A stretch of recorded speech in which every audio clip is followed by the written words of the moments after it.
The Late Night Alternative with Iain Lee on Talk Radio. We have ways of making you talk. See a diver kiss his wife while the bubbles bounce about above the water. Come again? Come again.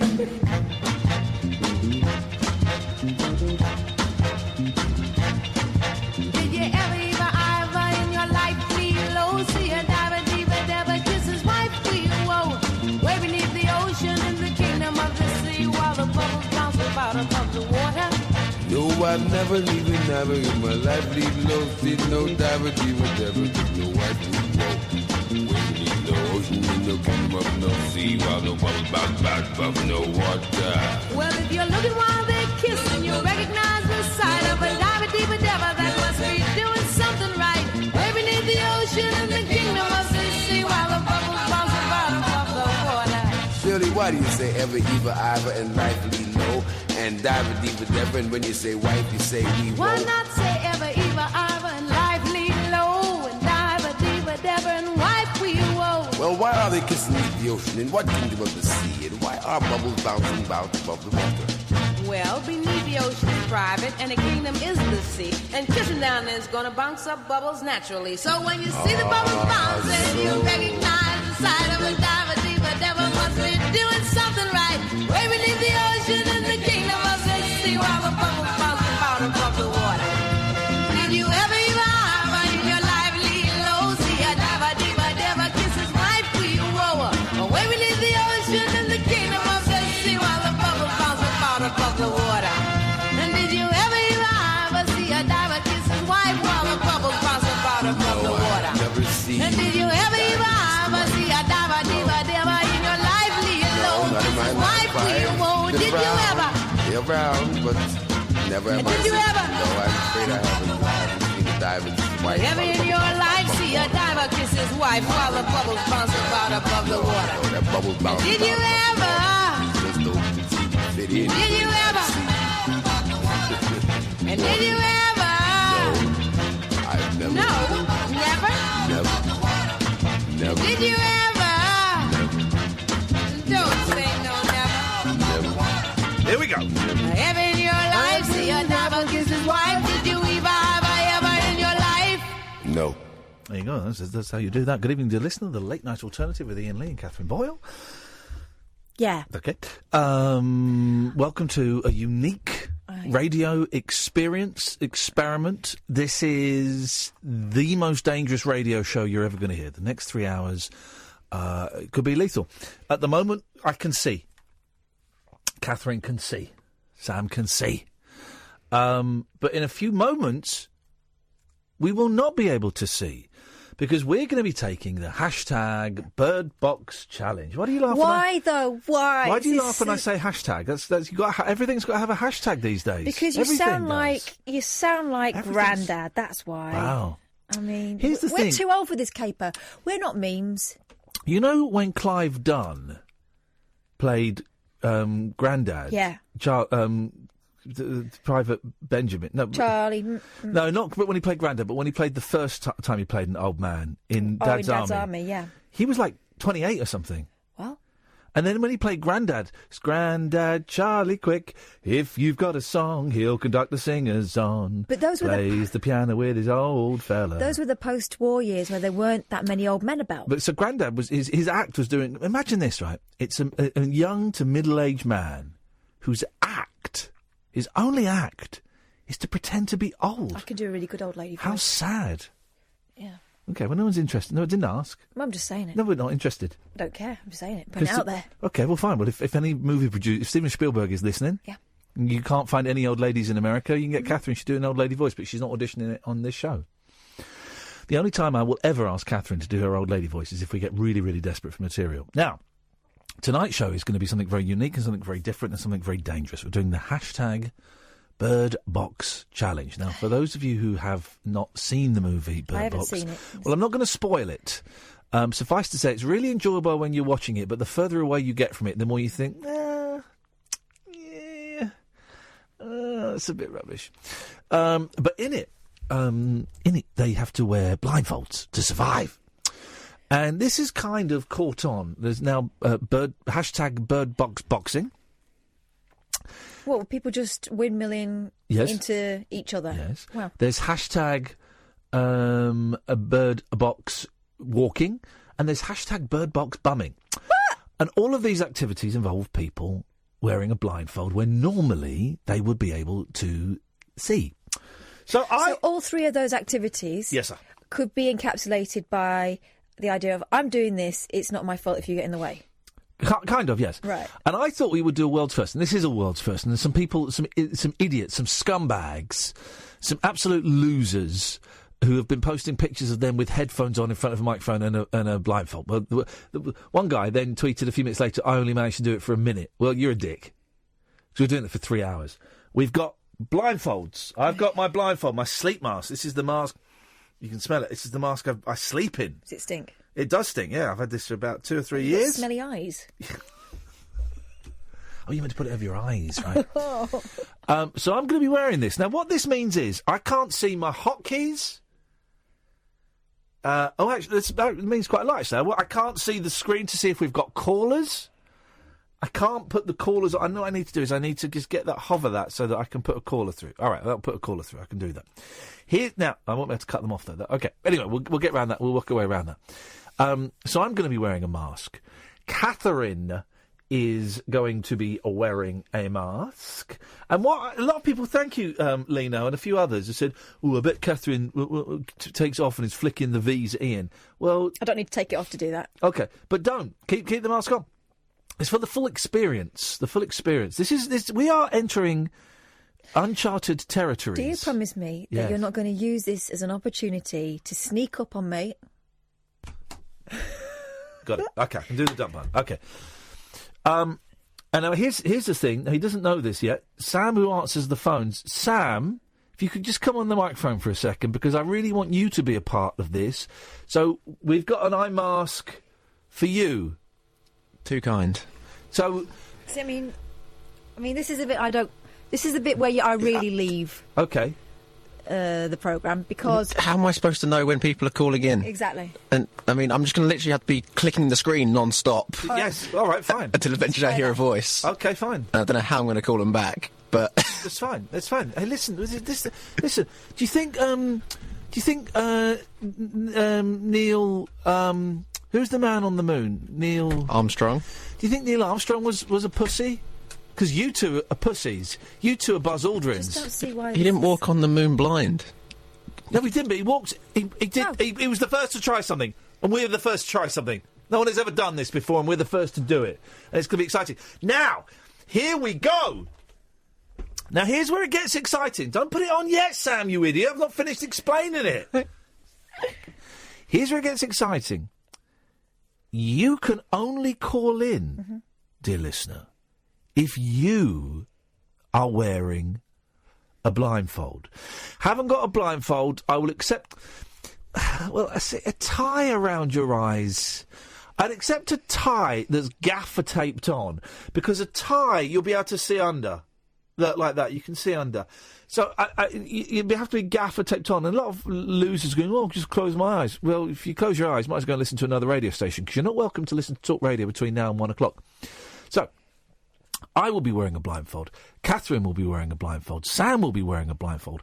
All of the callers will be wearing a blindfold. And here's the rub. I'd really appreciate it, dear listener, if you wore a blindfold. I think it will make for a much more exciting experience to become part of the void, the universe, the cosmos, the piece of eternal angelic string that holds all of our souls together. The bullshine. I think it would be good if you could do that. Roger's tweeted, I'm already half blind. Do I really need a blindfold? You need 2 blindfolds, Roger, because I just there's something about you guys I don't trust. You need blindfolds and headphones. Hello? Hello? Sorry. Oh, it's downloaded. So, we're going to go. We're going to do it. We're going to do it. We're going to... At home, if you're listening, get ready to put your blindfolds on. 0344 499 1000 is the telephone that'd number. Be wise. Put it in your phone now for when you want to ring us. Yeah, that's a good point, actually. Put it... OK, we'll wait. We'll wait. Put it in. For you to input the phone number and... OK, that's probably long enough. So 0344 499 1000 is the phone number. I will oversee the blindfold putting on. So, Sam, are you ready? Katherine, are you ready? Blindfold over the head, and yours has got eyes on it. Yeah, but they're only painted on. Hang on. I've done it too tight. Let's move this water out of the way because I don't want to cause a Paul Ross. Ready? Still too tight, hang on. Elf, crying out. And blindfold's on. You're peeping. I'm peeping on Sam because I don't trust him. Put yours on, Boyle. I'm peeping on you because I don't trust you. Put yours on. For crying out loud. Sam, take yours off for a second, mate. Take it off. Because Catherine's being a bell end. Excuse my language on a Monday, but this is something... This is our chance. This could get us on the front page of the papers again, like when we saved that man's life. I was just testing. I could see. Do you know what? I could smell you doing the bird. I was just testing to see. Right. And blindfolds on. And we're in darkness. And the show begins. I cannot see anything. I'm going to put my headphones on. All I've got is this. I've got access to this. I like mine quite hard, and then I like to put it all in my mouth at once. You're a pervert. There we go. Oh, that was good! I didn't see that! So, we are now Hang on a minute. You can't take it off now. I'm supposed to keep a tally of who's rung up. Have you got a pen? Yes, I have, actually, Pass mate. me. No, because I need it. Why? You should have brought your own pen. Hang on, I found one. Okay. So... You got any paper? 03... No, I need it. 03... Hello, is there anybody there? Go to the bin. Hello, is there anybody there? Hello. Oh! Hello? Hello. Who is that? Oh, it's Gatford. It's Gatford, I think. Are you wearing a blindfold? Yeah, I got a handkerchief, a clean one, wrapped around underneath my glasses. Okay. What are you doing, Kath? I cannot. My headphones. This is already the most exciting... Oh, I just hit myself in the face with that. Wasn't you, that was me. This is already the most exciting thing I've ever done in my life. Oh, and I'm on the line. Hello. Well, Sorry. OK, Gatford, so you're blindfolded. Yeah. How does it feel? Well, by the way, how long do you reckon it'll take for someone to say we're taking the mickey out of blind people? Do you want me to do it now and get it out of the way? Yeah, go on, please. Oh, you're taking the mick out of blind people. Totally, yeah? man. They're well funny. Yeah. Oh, okay. Fair enough. Okay. Sorry. I'm sitting down, so I feel quite safe. Okay. But I imagine if I was to get up and walk around, I'd feel a bit uncertain. Here's the thing: we never really experience true total darkness. Very rarely. I experienced it when I went potholing once, but true total darkness, and the feeling is it's terrifying. It's exhilarating. Anything could happen. Kath? Hello? I don't like this. Hey, we got another 2 hours and approximately 45 minutes. How are we going to do the breaks? Okay, we'll get there. We'll work it out. It's okay. I think I know where the button is. Okay. Hang on, Sam, you all right? Yeah. Okay. He found the talkback button. Okay. Yeah. All right, Gatford, calm down, mate. He's been doing this a long time. You know he knows the word talkback. Well, this guy's got an in. That's on not even the radio talkback business. button. That was his fader. Yeah. Okay. Well, anything else, Gatford? Goodbye to you. Have you gone now? Hello. Is there anyone there? Oh, this is working. Now he knows how I feel. Sorry. You're on the air.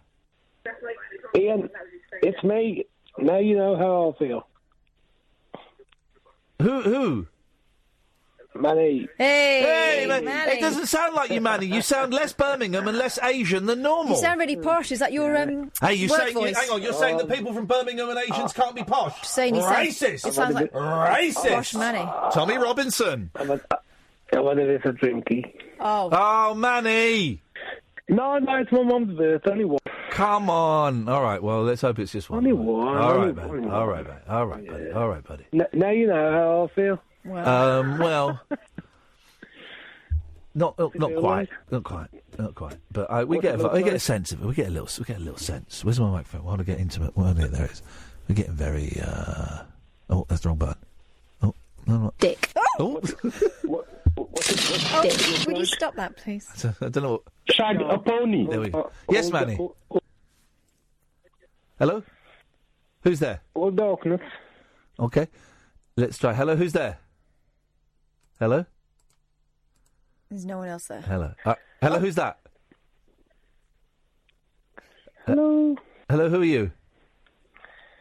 It's me. Who do you think it is? All right, thanks so much. Okay. Have you gone now? Okay.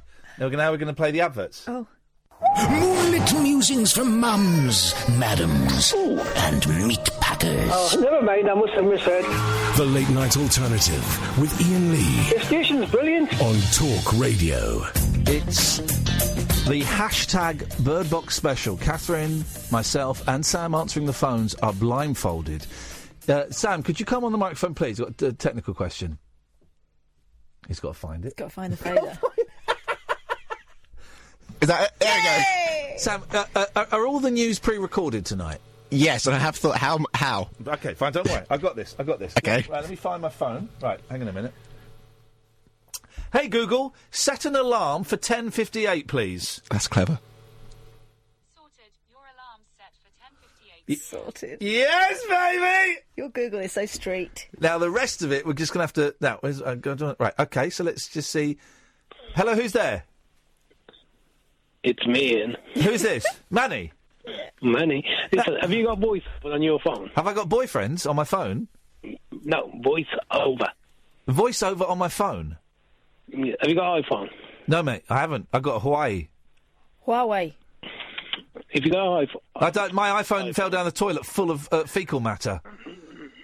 Okay, if you have voice... Well, I haven't. Voice over on... But I haven't got it. If you have it. But I haven't. Okay. There's no point in saying if you Okay, have, don't because I haven't. What about you, Kat? I haven't got my phone in here. I'm a professional. What about the newsreader? Newsreader is a recording. Okay. I'm going to ask you a favour. I can't cut you off, Manny. Can you hang up, please? Why?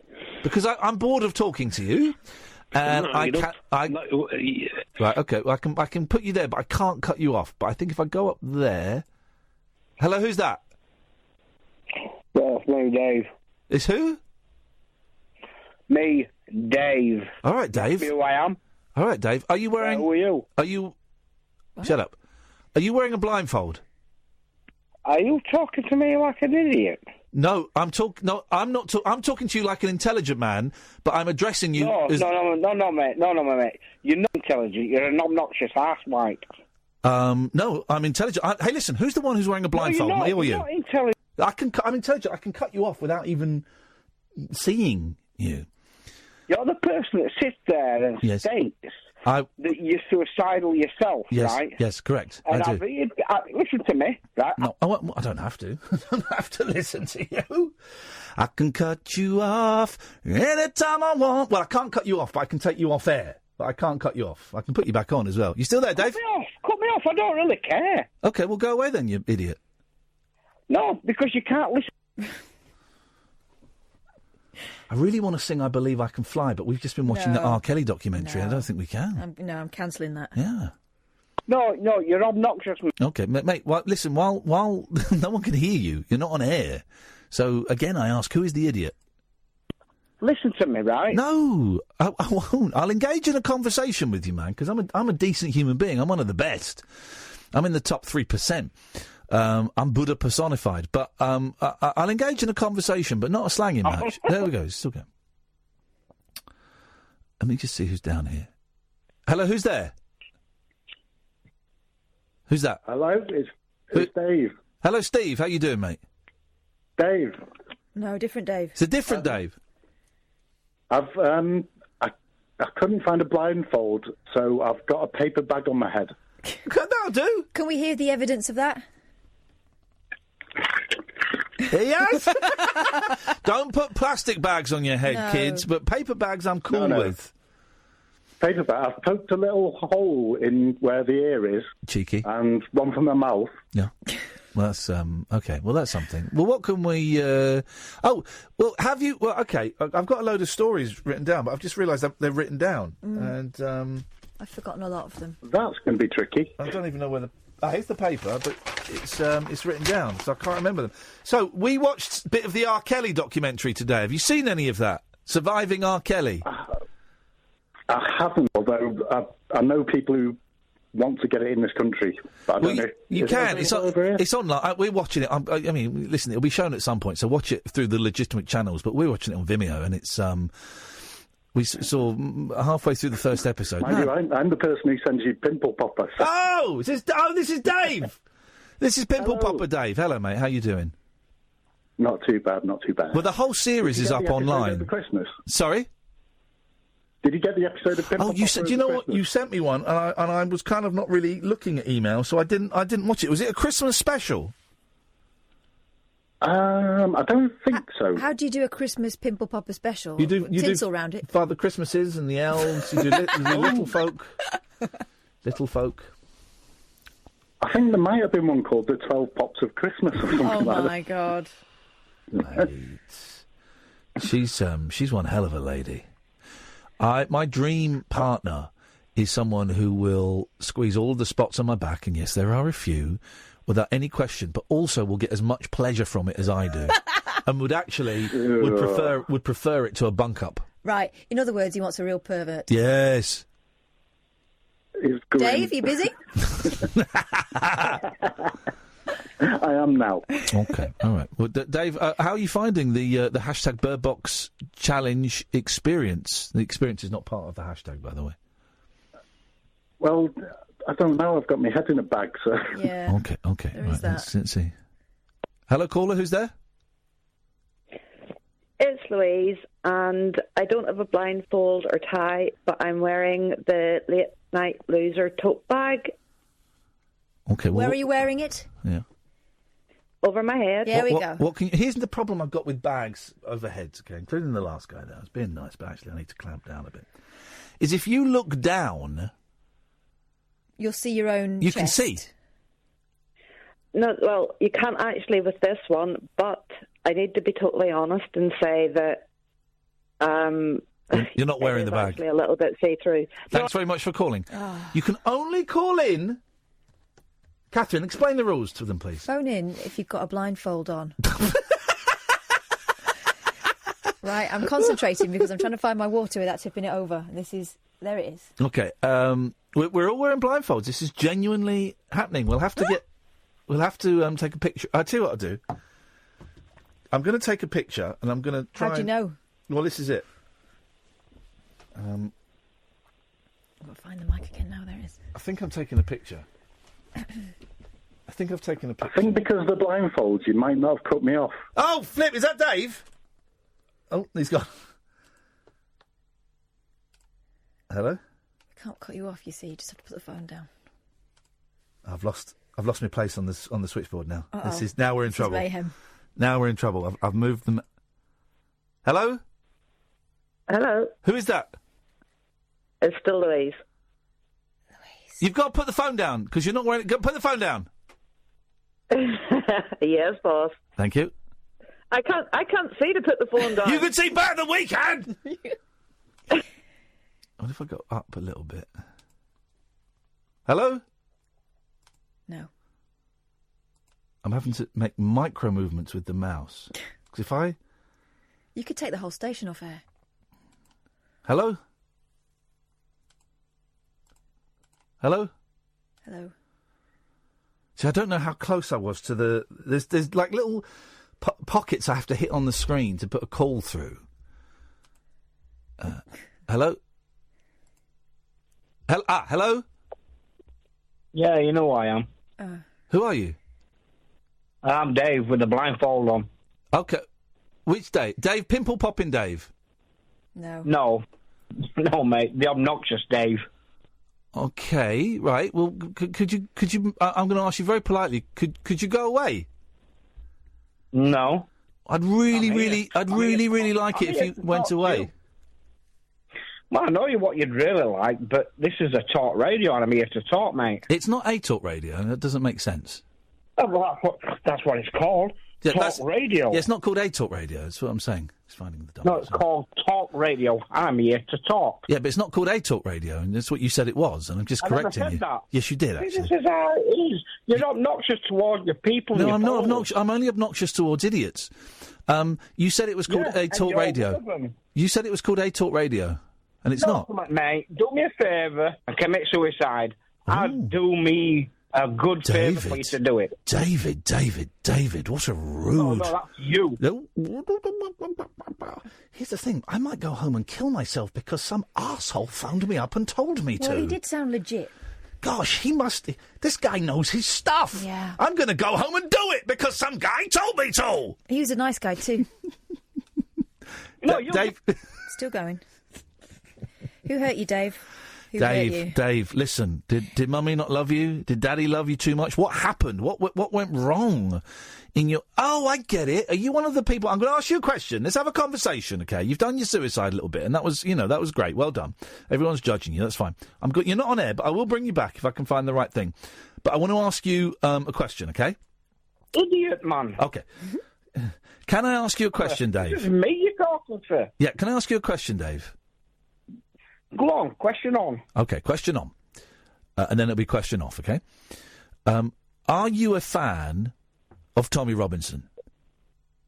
Yeah. Thank you very much indeed. There we go. I knew it. I could feel that. There's something about him. I don't know what. I'm a big fan of a white-beating man. Slapping ladies in the street is my kind of thing, says David. Whoa, that's who we like. I don't know whether it's because I've got, like, enhanced senses because I can't see anymore, but I knew he was going to say that. Did you? I had a sneaky little feeling. I tell you what, I'm just guessing by the time here. Guessing the time here. Dave, I'm going to play a trailer for one of my colleagues. Is that all right? You what? Yeah, we go. Here we go. This is an advert for one of the people who works here. Let's hope it's not Matthew Wright. The radio show that knows truth is always stranger than fiction. Week Monday, I get shoes. The Late Night Alternative with Iain Lee. Because they're too real to be part of my imagination. On Talk Radio. Evening, dear listener. Iain Lee, Catherine Boyle, the Late Night Alternative. It's the hashtag Bird Box Challenge. We are both blindfolded. This is absolutely straight up. It's not a scam. I think I took a picture, but then I realised I can't tweet it, so there's no point. But this is absolutely no scam. We are genuinely doing this. I cannot see the clock. I'm guessing the time.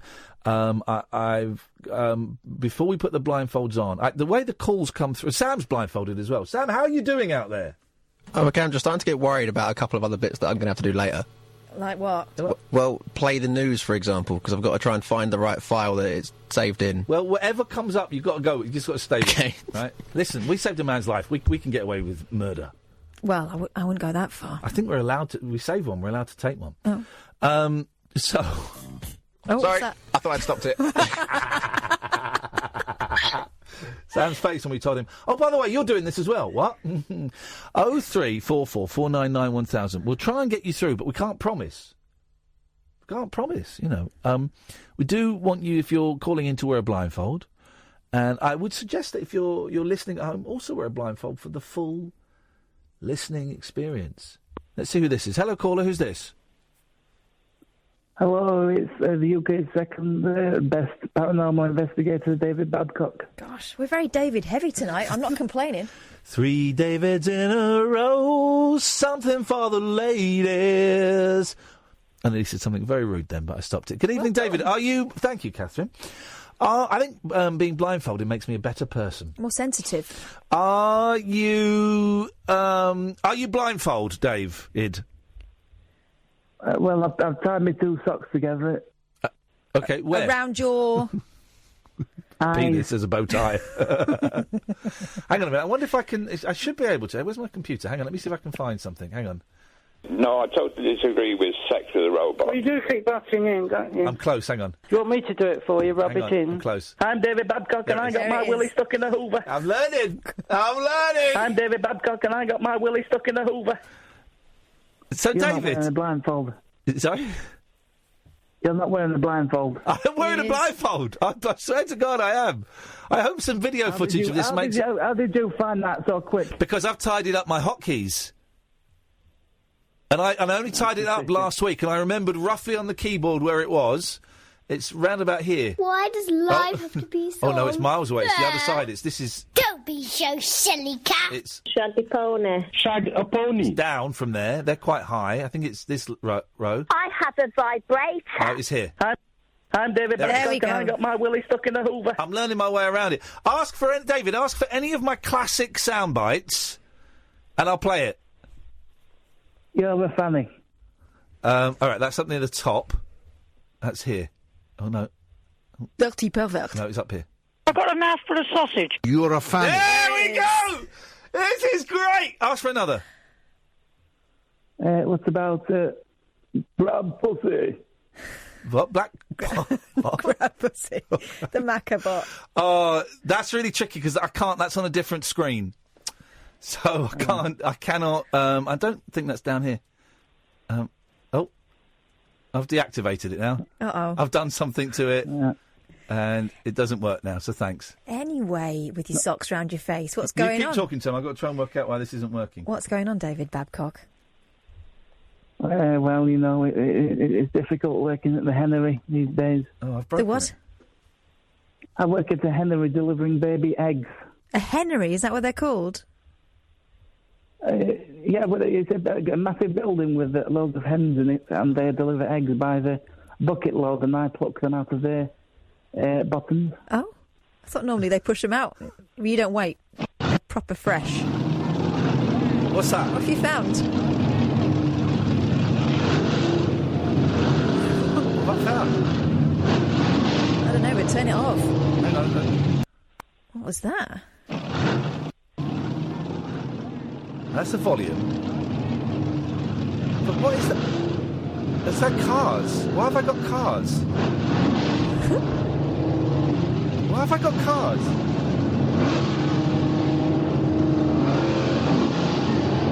Oh! That's two-lane blacktop playing. That's what? That's two-lane blacktop, Dennis Wilson. And now what? I can mute it, but I don't... What's that now? Oh, that's Steve Brule. Oh! That's going to have swears, isn't it? And now what's that?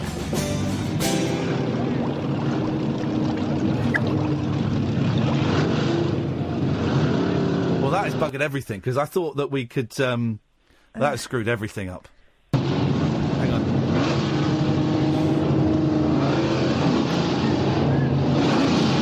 I think I can fix it. All right. I'm turning the computer off and on That's quite again. deafening, that. Then I should be able to swipe across to get to the hotkeys. David, you've buggered everything. That was my get out of jail free card, was having the hotkeys up. Well, at least I've served the purpose. Yes, mate. Oh, I've got to type in a password, haven't I? Oh, my. This is not going to happen. You want to hear more about the hens? Go on. Do it. Do the hen thing. On the keyboard, for people like ourselves who are visually impaired, David, there is one key that's got like a little lip in it. Yeah, in the middle, isn't it? Yeah, what letter is that? H. Right, you just guessed that, didn't you? I don't think it is. I think it's O. So that should be M. Oh, and they said my password.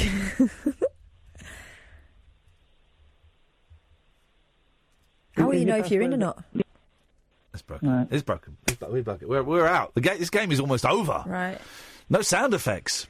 David, so you pulled eggs out of chickens' bums? Well, right. Some chickens have slightly narrower passages. Isn't it called a cloa or something? No, it's called a I don't know. chicken. I tend to call it its hole. Okay. But isn't it like a double bum? The chicken's passage where it gets eggs from. Okay, guys. This is great. I'm glad you got a job, David. But I don't care about like a 2-in-1. I don't care about it. So thanks for your call. I have to hang up. Yes, you do. Well, I've got a blindfold on. I'll bloody hang up. Well, it's easy for you to just put the phone down in the cradle. It's not the cradle. It's a mobile phone. Well, just switch it off. Press and hold the off button. Hang on. Okay. This could take a while. Don't laugh. This is going to be all night. I'll have to put you on speakerphone. You don't like that, do you? Well, did we do that? Why? Why are you putting us on speaker? Because I've got to press the keys. It's to me ear. Okay, go on. We don't have to hear you. We don't have to talk to you. Just do it. Switch it off. 1 second. I still think this is a stupid idea. Yeah, unfortunately, we are, but you shouldn't be. It's a great idea, Catherine, although it's not particularly worked so well with. Yes? Just press and hold the off button, you muppet. I can't turn it off because I'm watching a video. Oh, yeah. All right, goodbye, pervert. Let's try it. Come. I have to go down very slowly. Hello? Hello. I think I've gone too far.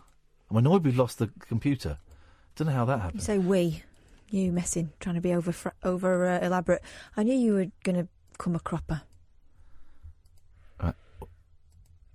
Sam, are you putting calls through? How are you doing your job, Sam? I've attempted to grab a couple of calls. I've been unsuccessful as of yet because He hasn't grabbed any.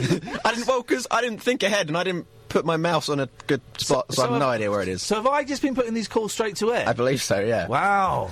Okay, I'm a maverick. Okay. It's something. Well, I think I'm hovering over line 2. I think. Press it. Well, no, this is it. What I'm saying is, if you call up, I can put you straight to air, but only if 2 people call up, and I can only put the second person straight to air if my cursor is where I think it is. So call up 0344. What time is it? 499. It's coming up to 22. I feel I'm a professional. I know that when we were in the jungle, and one of the challenges was Jenny and Amir had their heads in like these spaceman costumes. Spaceman, the deep sea diving things. Yeah. And it was being filled up with mealworms. Mm-hmm. And they had to press a button when they thought 60 seconds was up. Right. Khan was spot on. No, he wasn't. He was 61 seconds. Yeah, he was counting, wasn't he? Well, yeah. And Jenny was like 67 seconds. And he came out and Amir said, I think I was 1 second over. And he was 1 second over because he could time like a minute in his head. It's part of his training. Yeah. I can hear someone. Hello, caller. What is this bag of shite? Excuse me? Why is everybody wearing blindfolds? It's you kinky little shits! It's the hashtag Bird Box Challenge. Oh! Are you wearing a block? Are you wearing a block? The pizza. Thank you very much indeed. Now, you can't see my face, but you know what I'm doing. Yeah, you're fine. Put the phone down, you dick. He's too dumb to even put the phone down. Okay, that was okay.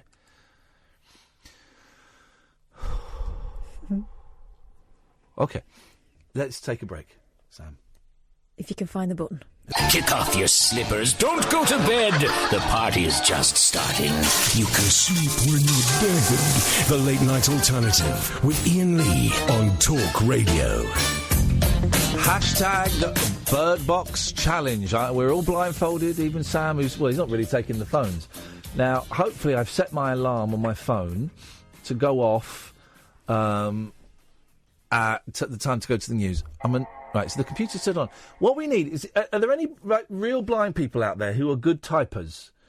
Because I need to log into my computer now. But I don't know where the keys are. So I need a really good typer, a blind typer, to phone up and tell me where the keys are so I can enter my password. I also need someone who can tell Kath to stop being so miserable. I'm not miserable. Proper cob on. I'm not miserable. You're going to take it off in the break. You should take it off in the break. I just don't know what time it is. I feel like someone's going to jump out on me at any moment, so I'm feeling all through the break. unrelaxed. Sit down. Stop jumping out on me, creeping up on me. I'm sat here. Whenever he's quiet, I'm waiting for some kind of Cato-esque attack. If you're blindfolded, you're welcome to call in. If you're not blindfolded, we don't want to know about you tonight, scum. This is real. When you see the video of this tomorrow, you'll go, oh man, they were really doing this. Yeah, what pair of idiots. Oh, absolute chances. 0344 499 1000 is the telephone number. I think I've got my... Oh, I just nudged the mouse. Sugar. Okay. Hello, who's there? No one's there. No, I can hear someone. Hello? Told ya. Who's that? They put the phone down.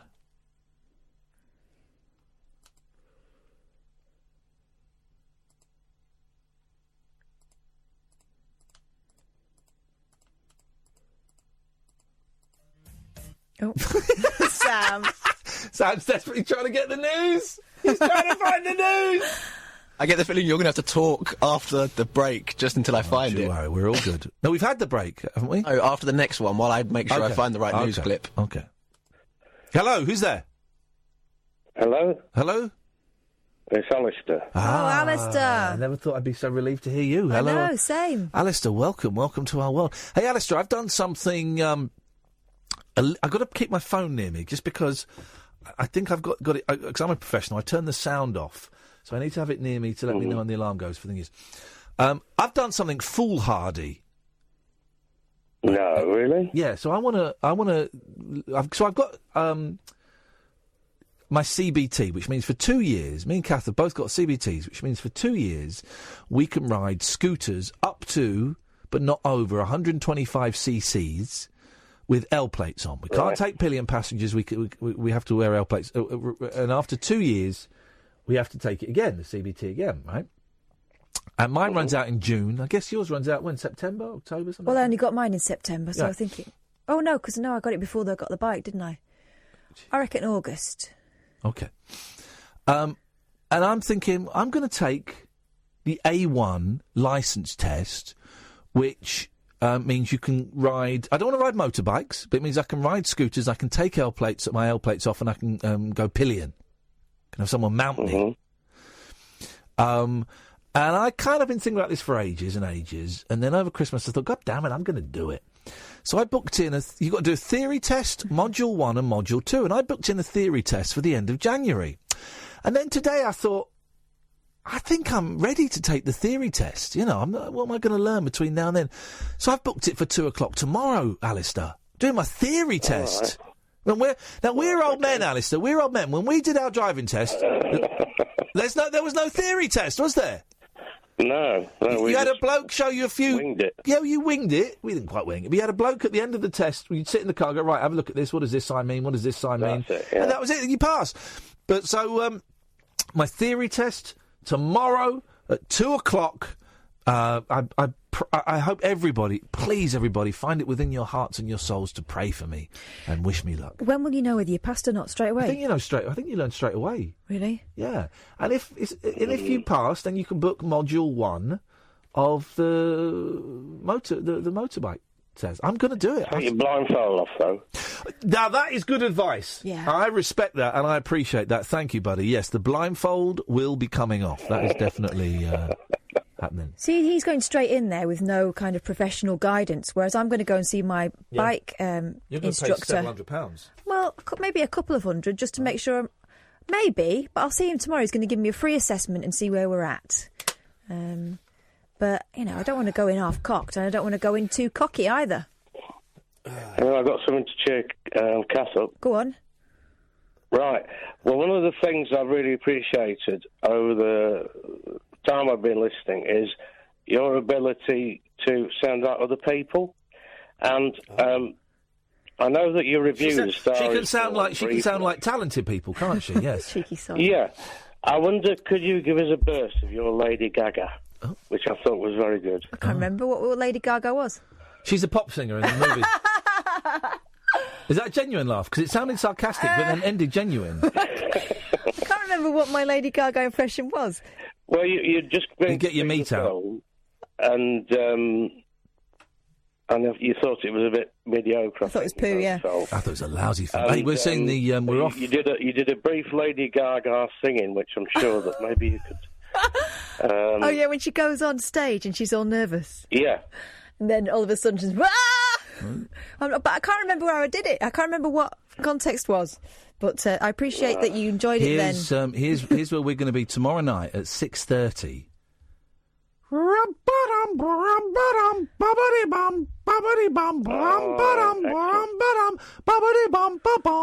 Cuckoo, cuckoo, cuckoo. That's why it's called the Cuckoo song. Yeah, okay. Because it goes cuckoo, yeah, cuckoo, and again, cuckoo. Mm-hmm. We're going to go see the Laurel and Hardy film, in case you couldn't tell from that. That should be great. It should be. Oh, what if it's not? I thought Star is Born was going to be great, and it was poo. I think IMDb gives it about a 7 point something. So Keep talking, Probably Alistair, because okay. I'm in a bit of trouble here. I thought I'd got rid of you, but I hadn't, so I've obviously moved my position. Keep talking. Hello? Who's that? I have gained the ultimate knowledge of my own sexual skills. Oh. Say, madam. To become aware of my own sensuality, Yes? I've first become fully aware of my own tactile sense. Huh? In dim light, I close my eyes and remove my clothes. Oh, hello. Dear. I begin my imaginary trip with a strip of velvet ribbon or a soft fur. Kath, is this your audio diary? I don't turn the lights out on myself.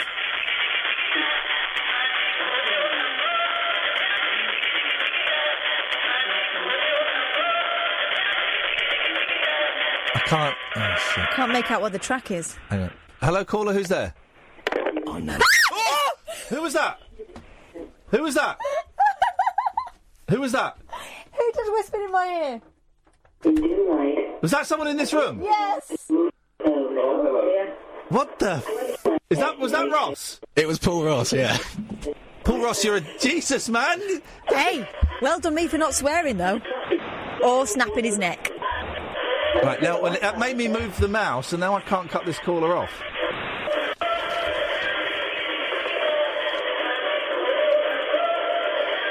I can't cut this caller off. Can't make out what the track is. Hello, caller, who's there? Here we go, listen. I can't cut this caller off. Hello? Sam, can you cut this caller off? Did you do that? How did you do that? Well, now we're in trouble because Paul Ross coming in, scaring us, made me jump so much that my mouse may have moved millimetres. But I'm now nowhere near where I need to be. We've lost the computer, we've lost the mouse. I'm going to have to do tiny little movements. Hello. Keep quiet. Got to wait for. Got to come back down.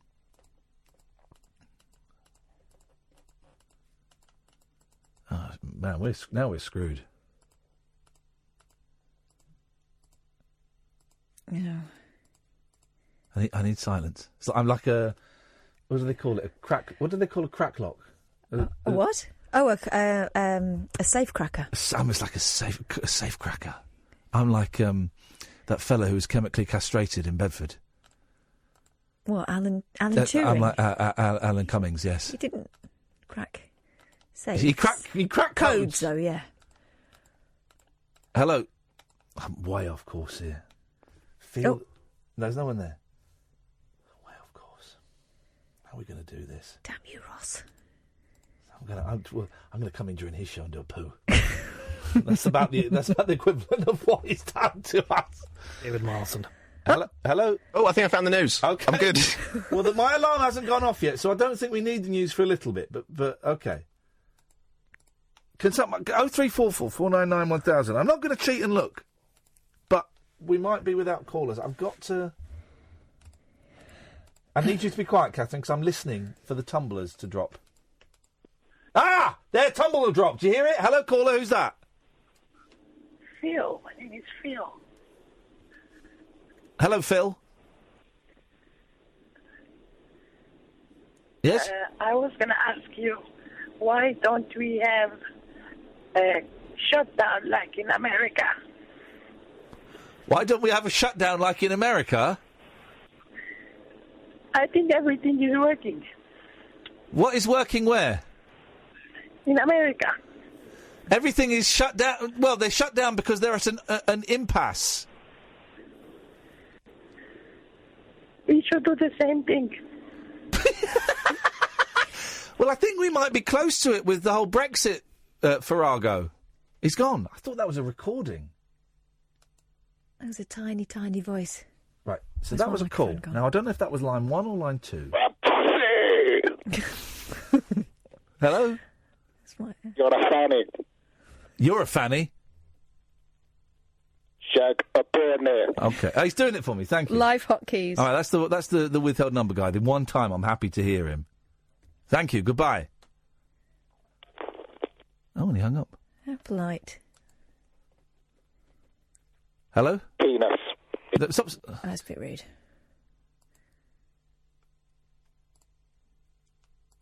I can't remember that spot. So that could be like line 6 or something. Hello?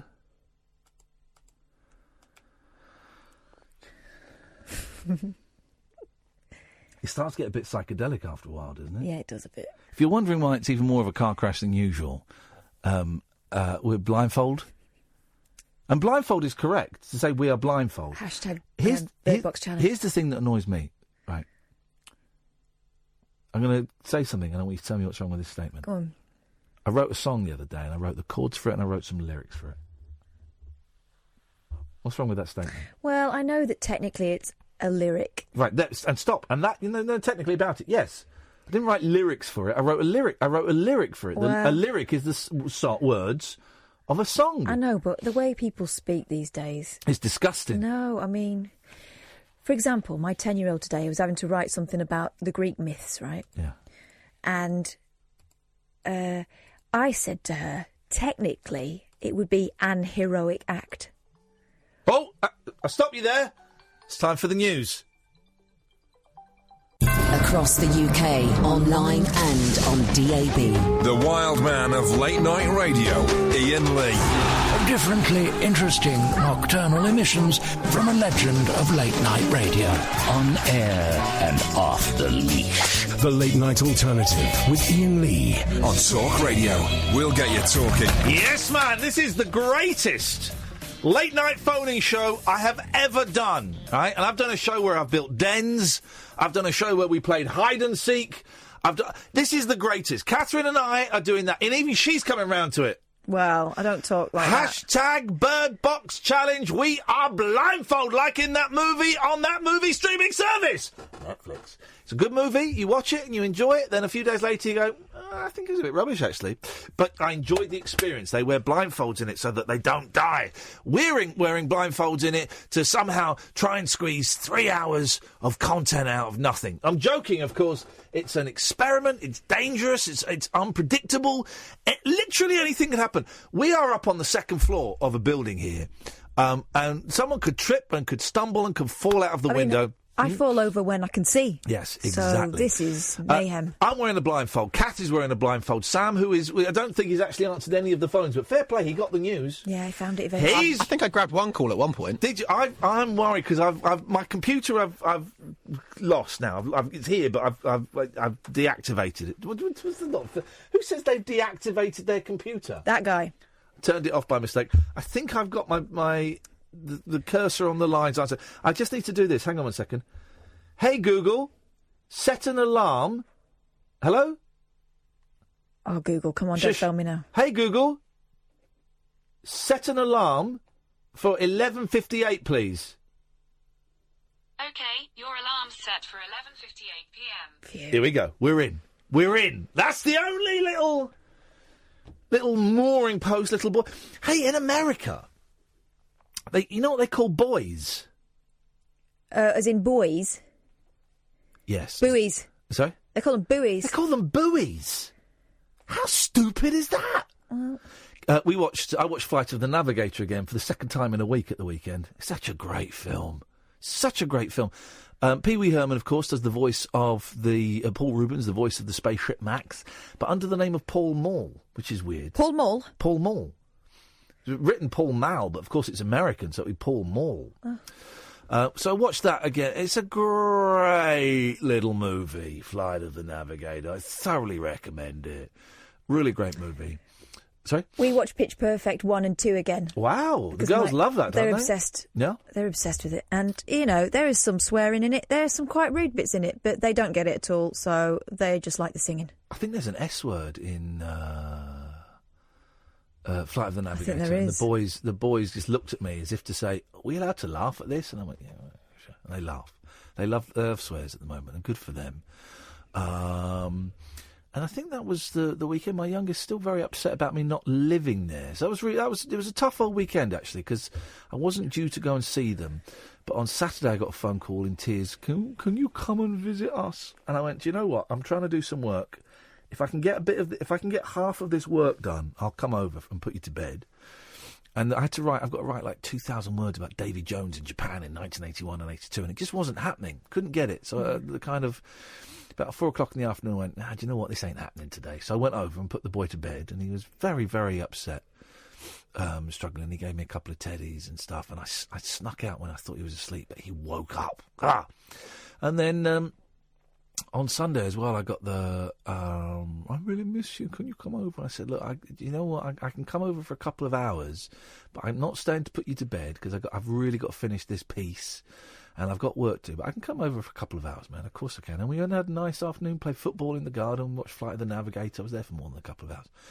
Played some charades, but it was heartbreaking, man. The boy was in tears, you know. He's really only a struggling. baby. He's a baby. He's struggling. Saying babies. Eldest is 9 next week, and then the week after, the baby's 7. What's going on? How is that possible? I remember them popping out. So what else, did I do anything the weekend? No, I was trying to do some work, but not really in the vibe for work.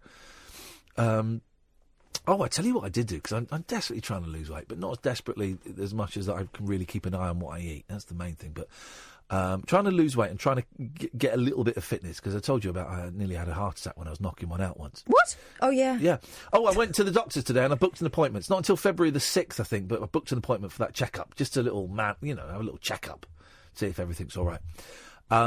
And so Saturday, I rode the 3.1 miles on my bicycle to the local swimming baths. Mm-hmm. Had a little swim, only about 25, 30 minutes. I'm not a particularly strong swimmer, and I was shattered. And then I rode the 3.1 miles back. Yeah. I did it, man. And how did you feel? I was shagged. Yeah, no, but did you feel like, was your left arm going again? It did. The left arm, do you know what, the first 5 minutes of the cycle ride, yeah, it was. My left arm was going. I was thinking... Because I had my rucksack on with my swimmers and a towel, and also the chain for my scooter. So a big old thick. What's that? I think it's time for the news. Check that out. Hang on a minute. That's the original alarm. There we go. I think that's the original alarm switched off. I hope. And I got the big old thick chain for the scooter, because I thought I might as well put that on there. So I was kind of way down. But the first 5 minutes, I really thought, I can't do this. I'm going to turn back and go home. I'm shattered. Mm-hmm. And then I thought, oh no, I have to. I was just messaging Kath saying I'm off out. I thought I'll have to tell her I've just got back, so I didn't. So I did it. I walked a lot of it. Don't have a rustle for the sake of not showing yourself up in front of me. You made a joke about it, and I do worry. I worry about having a heart attack. Well, I'm just saying to you, don't go like the clappers, No, I know. I know. You weren't being rude, but I do worry about it.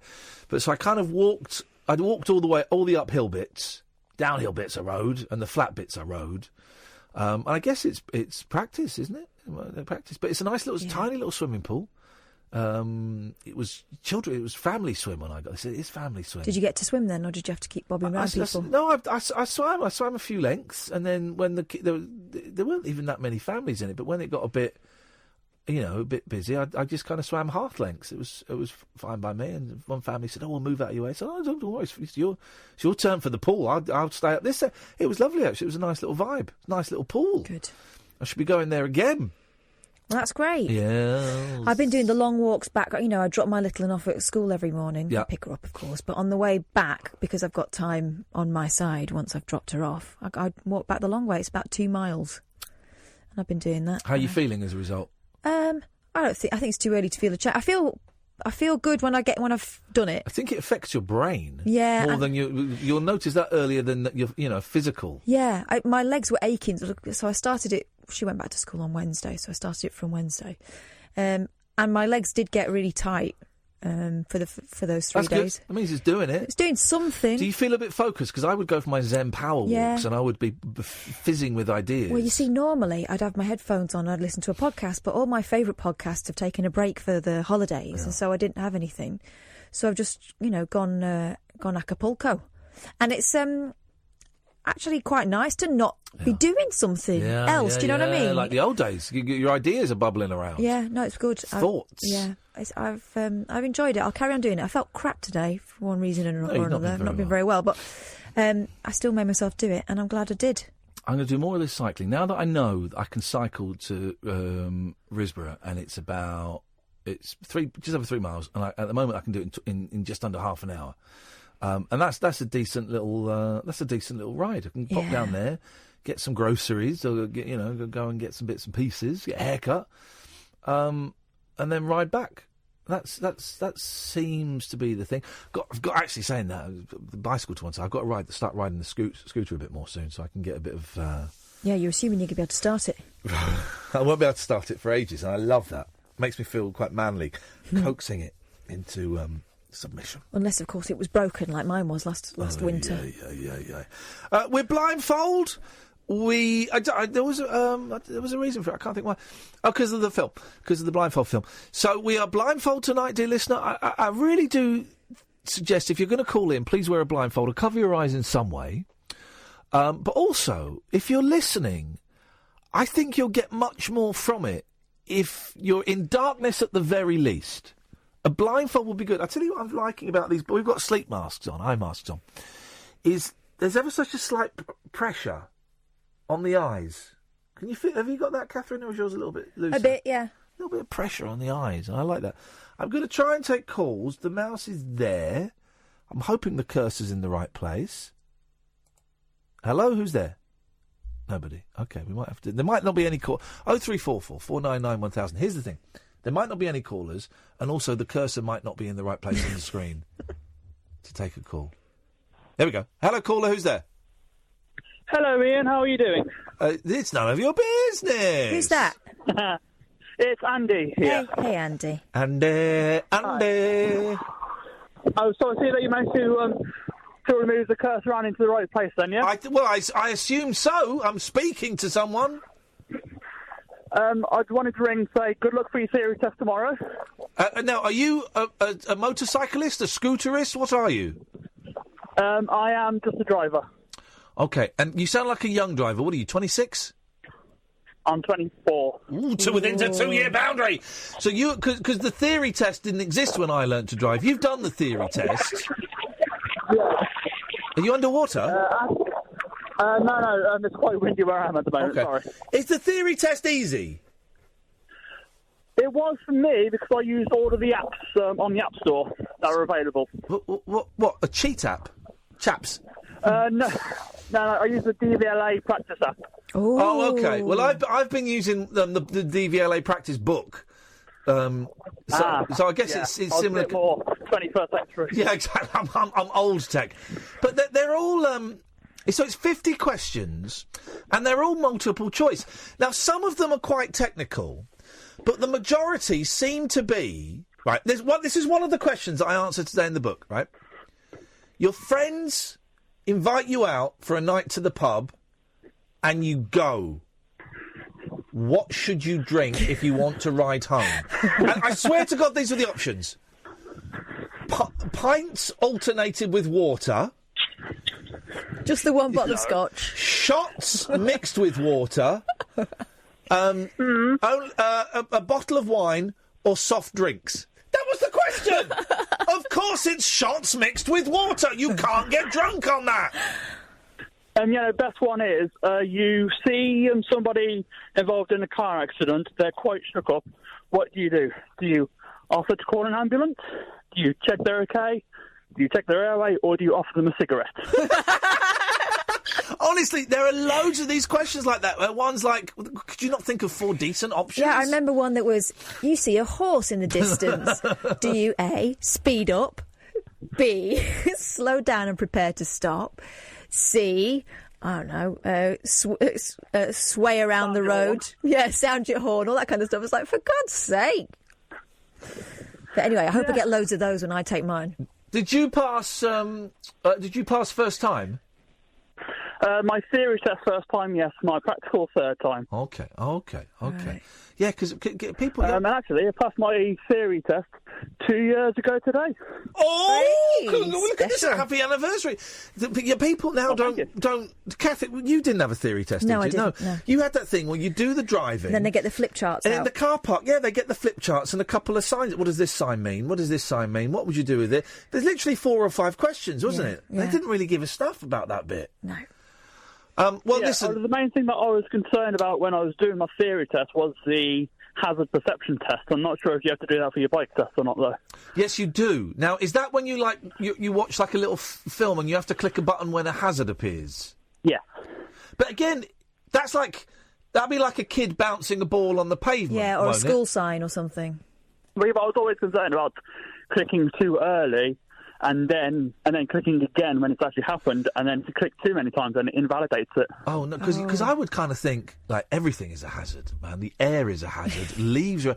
So you should just be able to keep clicking all the time, and because doesn't that imply... That you're hyper-aware. Thank you. That you are... Or super nervous. Well, you would think that would be the case, but apparently not. Listen, we've all been behind that driver who, whenever another car comes in the opposite direction, pulls over almost and slows down. Yeah. That's that person. I'm gonna smash it tomorrow. Here's my No, promise. don't smash it. Here's my promise to you, dear listener. I'm going to come on the air tomorrow night when we got Mike McCartney's going to be in the studio. By the way, guys, Mike McCartney, Mike McGear from the Scaffold is going to be here, and I'm going to say, I passed. In fact, I passed so well that they actually want me to be an instructor, and I had to say no. I had to say no to them. Yeah. Because I couldn't. All right, caller. Thank you very much for that. Who's that? Hello, who's there? Hello. Turn your radio off, please, caller. Hello. Hello, caller. Turn your radio off, please. Are you? Yeah. Are you blindfold? Am I blindfold? Are you blindfold? What do you mean? Am I blindfold? Am I blindfolded? Are you blindfold? Yes. Would you like me to be? Yes. We're doing the hashtag Bird Box Challenge tonight. For the first time ever this has happened ever on the radio. It's the most dangerous radio stunt of all time. Even more dangerous than Penky's pranks. Okay then. So I'll be blindfolded now. I'll get a towel. Don't put the blindfold over your mouth. Put it over your eyes. Yes. Okay then. Okay, because you got a little bit muffled there, buddy. Okay then. Okay, well, thanks. Thanks for calling. Are you still there? Yeah, I'm still here. Okay. Are you still there? Then. So I'm ready. Are you ready? Yeah, I'm ready. I'm in trouble here, Kath. Hello? Yeah, I'm ready. Oh, I'm in trouble here, Kath.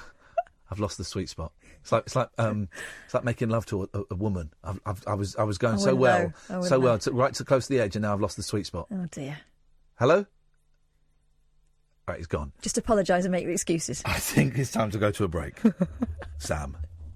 Whispering lunar incantations for cross-parents, cross-dressers. And did you know this about me? And cross-rail workers. Steel and polycarbonate. The Late Night Alternative with Iain Lee. I've got a very poor internet connection. On Talk Radio.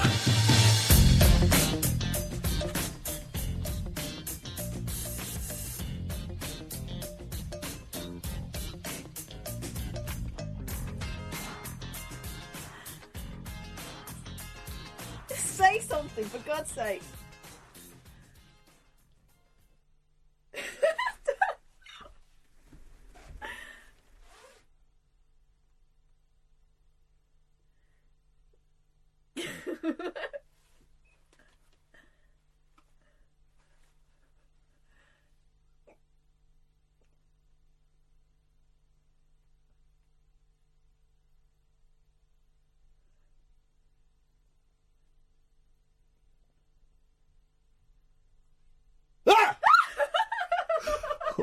All through the break, I'm sat here, right?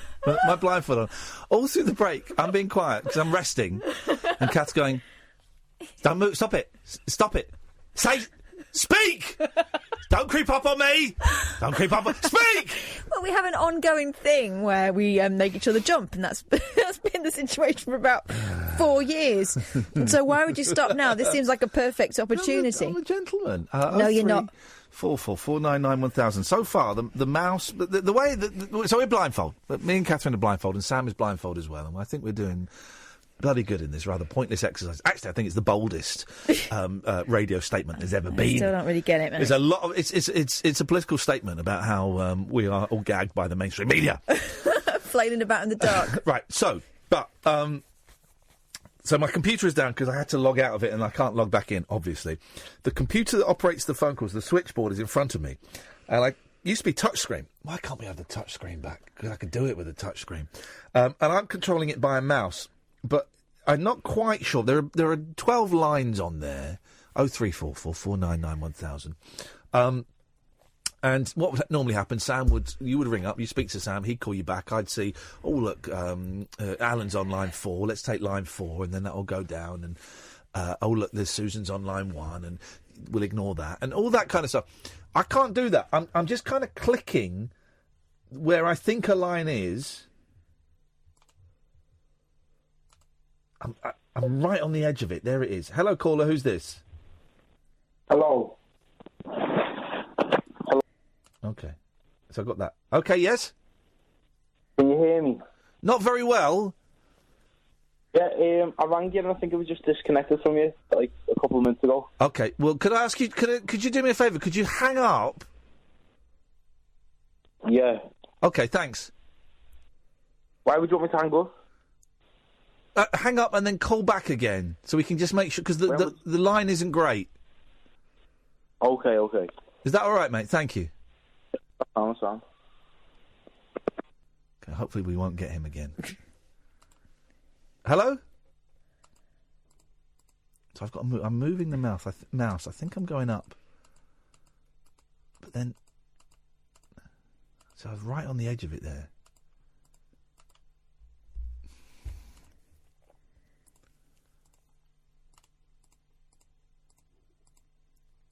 Hello?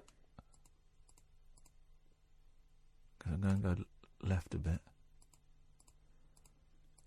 Hello? Hello? Because you're all blindfold. Double bubble, bitches. Okay, what's the language? Lovely, what can we do for you? Oh, hello. I didn't realise I'd got through to you, boss. Right, okay, so I have an issue. Just the one? Well, I have more than one. Okay. However, thanks for pointing that out. Okay. Right, so apparently this is Veganuary. Right, yep. Where all the vegans unite and tell us lovely meat eaters that we're all meant to be vegan. No, they don't. That's not what it is.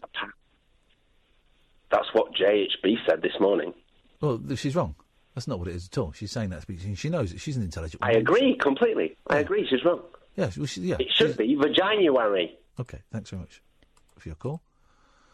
Veganuary is not where vegans tell us what to eat. It's where, well, it's a nice little bit of marketing. I'm guessing by the vegan marketing board. That's how old I am. The government used to have boards, the milk marketing board and stuff. Yeah, you know about the cheese board. It's actually called the cheese board. Okay. It's brilliant. The Vegan Society, whatever, have come up with a. I'm guessing it's them. Have come up with this brilliant thing to encourage people to be try it. To try it. And do you know what? We had a vegan dinner tonight. Apart from the mozzarella, but the meal, the aubergine thing was vegan. I saw it in Marx's today. I bought some vegan. We've got vegan dinner tomorrow. It's cool. It's whatever. Here's the thing, right? There are some vegans that are arseholes, right? Of course there are. But there are loads of meat eaters that are even bigger arseholes. And there are some vegetarians that are idiots. And there are some pescatarians who are dicks. And there are some freegans who are absolute bell cheeses. Do you know what? There are loads of people who eat loads of different things who are idiots. There's also a lot of really, really nice people amongst all of those food groups. I cannot and will not buy into this, let's all have a go at vegans, just because there are a handful of them that go into the Aberdeen Angus Steakhouse and make mooing noises, or just because there are a couple of them that stand in the meat aisle in Waitrose and shout abuse at people. I get it. I think that is completely unnecessary, but I'm not going to judge all vegans by that. Just in the same way, I'm not going to judge all meat eaters just because, someone who ate meat went and shot someone. You know what I mean? There are nice people and there are idiots in all walks of life. Eat what you want. Eat what you want. And here's, again, it's an issue that we've mentioned on this show before. I think the vegans are right. I don't want to become a vegan at this point in my life, and I won't. I don't want to go back to being a vegetarian at this point in my life, although me and Katherine are eating a lot less meat. I feel better for it. Yes, but the vegans are probably right. I think they are, and I think that's another reason why people take the mickey out of them, because that way you don't have to address the fact that it makes you feel uncomfortable that they, morally, there's no argument, is there? But, just because some go and stand in, I think it was Aberdeen Angus, it was somewhere like that, a steakhouse, and shout abuse, I mean, that's out of order.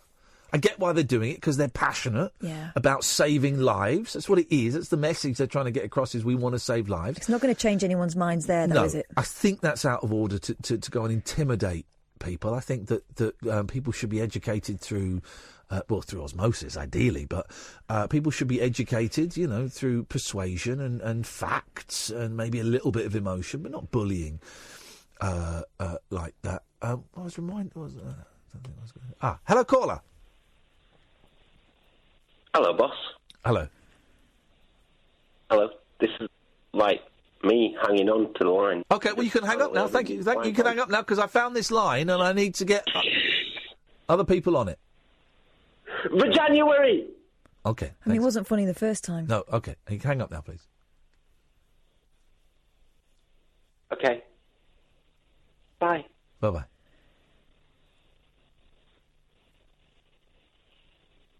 I'm still here. Yeah, I know. Put the phone down. Okay, hang on. Right, put the phone down. You're a bell end of massive... Do you know what? We'll just take a punt. No, we can't. That's that guy. That's that guy. Going down. Hello, who's there?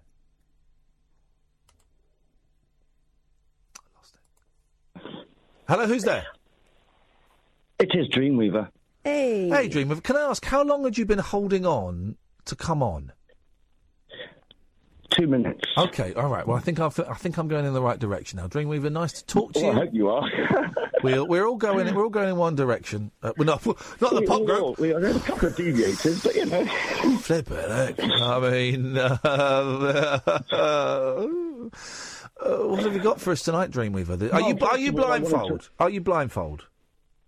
I've got pinhole glasses on, and they're pretty dark. I can put something else over the top. Hang on. Could you cover the pinholes? Yes, I can. I've got my hat over the top of it. Hang on. What do pinhole? So pinhole glasses are black glasses with the pinhole where the eyeball is. Yes. And what do they do? It. I can't imagine what you'd see. It's where you start to see very fine detail. If your eyesight's not that good, it's sort of strange. It sort of brings your eyes get stronger by looking through the little holes, and in the end, you end up just seeing one whole vision. You don't get to see the holes after a while. Okay, because whatever you're doing, Katherine, I'm sorry, I stop it. I now, can't please. see the way the microphone is, so I bashed it. Well, you know what? Here's the thing. If your voice is quieter, you're away from it. If your voice is louder, you're very close to it. Hey, that crappy Queen film won a Golden Globe for Best Movie. Yeah, and didn't he win for Best Actor or something? Oh. And Gaga got knout. Well... They got a prize for Best Song. Well, good, because that film was rubbish. But Olivia Colman won a Golden Globe. Of course, did I tell you I've worked with Olivia Colman? Have you? Oh, yes. I sat in a sound booth with her, doing an advert voiceover with her. Gosh. Many years ago. I hear she's delightful. Please don't tell me a contrary. Oh, she was a cow. Oh. No, she was lovely. She was absolutely lovely. And I said, even then I was a big fan of hers. She was obviously brilliant. I said, I've got to say, I think you're absolutely fantastic. I've no idea what it was for. Some nonsense. But it was a thrill. I remember that the other day. Anyway, did she thank you in her speech? I've not watched it yet. I'm hoping she does. Oh, remind me to talk about the Golden Globes in a second. Anyway, Dreamweaver, yes. I wanted to ring up about that. Well, I wanted to apologise for what I spoke to him about on Friday, actually. I probably shouldn't have gone that far, but I'm ringing up about the veganism. Yeah. And I think that there's a lot of people around me that are non-vegans, and they take the mickey out of me. But I actually have been vegan for so many years. But I consciously eat, and a lot of people tend to just buy stuff from the supermarkets ready-made or, ready for them, and it becomes more of a conscious eating when you're doing it yourself, you know? Yeah. So what do they take the mickey out of you for? I mean, here's the thing. 10 years ago, I probably took the mickey out of vegans. I'm pretty sure I did. I'm sure I could. I'm sure I did. But we grow and we mature and we learn. I'm one of the few radio presenters that if I get things wrong or if I change my opinion, I'm more than happy to come on and apologise for past grievances and tell people, I've changed my opinion now and this is why. So I wouldn't make... Here's the thing. Having a go at vegans, I don't get the point of it. And having a go at cyclists, two of the laziest... If you hear any radio host having a go at vegans, just because they're vegans, not if they've done something militant, but because they're vegans, or having a go at cyclists just because they're cyclists, switch them off. Switch them off, because that is lazy. That means they've come in and they've done no preparation for the show, and that is lazy, man. Lazy targets. It is, yeah. I get called veganism. What? Sorry? They call me veganism. They say veganism. Why do they say vegan? I don't think they understand it, really. It's a lot of different... I eat a lot of nuts and seeds and sprout stuff and bring stuff alive and Katherine? Conscious eating, yeah. Never said anything. You smirked. Now, touch the microphone. There it is. I can't. My microphone, I think I've knocked it over. It's like on the slab. It's pointing towards you. Hang on. I'm going to break it. Tap it until it gets louder. No, but it's... Oh, here we go. There it is. It's very strange being blindfolded, isn't it? It cuts off something and it makes you alert to other things. Cuts your sight off. I'm very discombobulated. I would hate to be... I would hate... Discombobulated. I would hate to be held hostage. Well, it's not something I look forward to. No, I wouldn't. I really don't think I would. I don't think I would like it, actually. Hard pass from me. Yeah, I'm going to say no to that. But I did a management course where you were blindfolded, and another person had to walk you. I also don't like management courses. Oh, trust games. I don't do that. So. Do they still do those horrible... They were big in the 90s. Team building exercises. Team building weekends away, where you kind of had to go...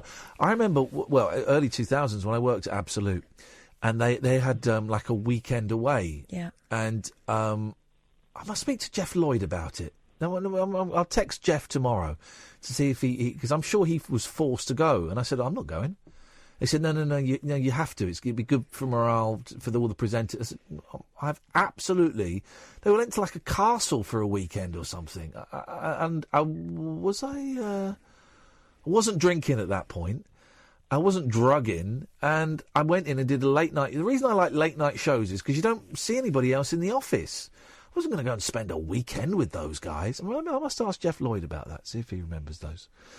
All right, Dreamweaver. Green Man. Go on. I've done Green Man. Well, yes, I'm going to go. Lots of love to you guys. Peace and love. Tutty bye. Bye. Okay. Bye-bye. Bye-bye. Okay, that's that. Have you gone? He's gone. I'm going down now. I'm going down. To Alphabet Street. Going back up now. Okay. I can hear a lot of gurgling from you. There's some... Oh, no, I've clicked it again. Hello, caller. Who's there? Hi, it's Daniel.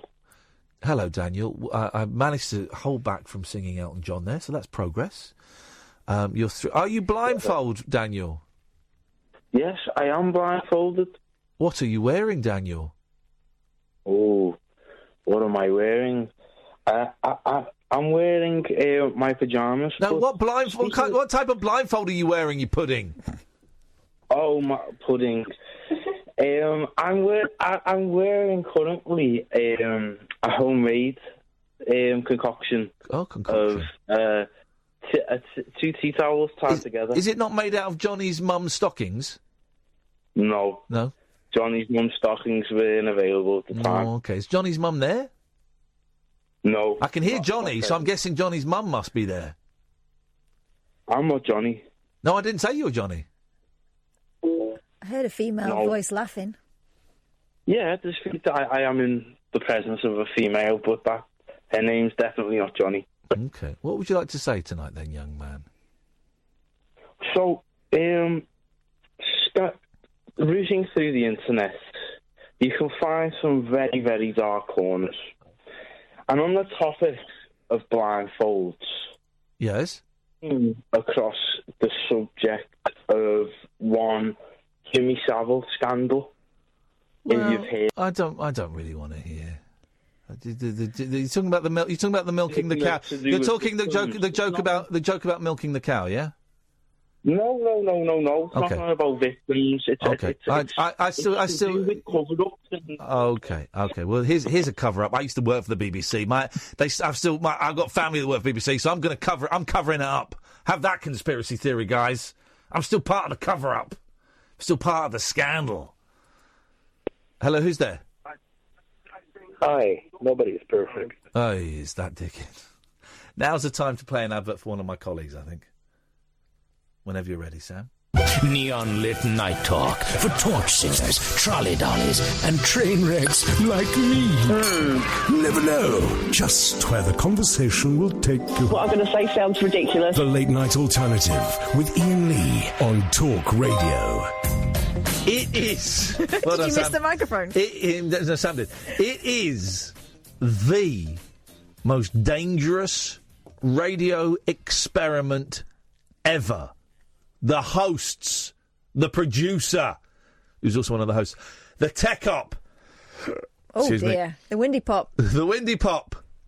We are all blindfolded. The callers, the listener. We're all wearing blindfolds. We're all blindfolded. Hashtag. Well, saying we're all blindfolded actually makes sense, even more so than saying we're blindfolded. Just as saying I'm going to draw a bath. Hashtag Bird Box Challenge. Hashtag Bird Box Challenge. If this doesn't get us turn into a meme... I don't want to be a meme. If we are... Or a meme.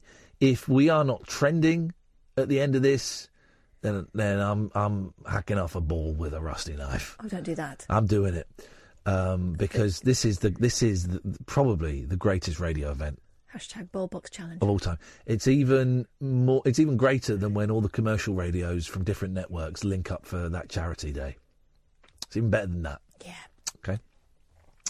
0344 499 1000 is the phone number. We unfortunately, because we're blindfolded, it means a couple of bell ends have got on.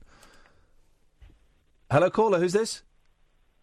Hi, it's John. There's the biggest bell end of them all. A guy who's banned from the show. A guy who sends me tweets telling me to kill myself. That guy who's obsessed with the show, keeps listening to the show, stroking one out every single night.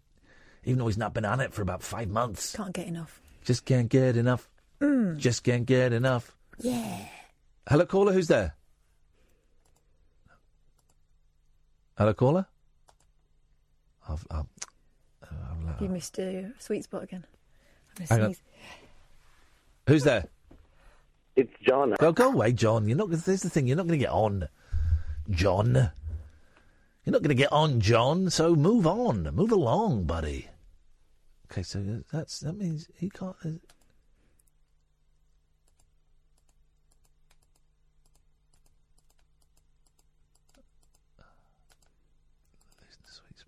I know where John is. John is there. Hello?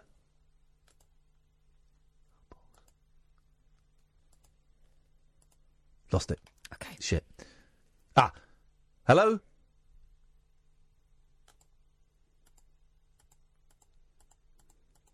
That's too low.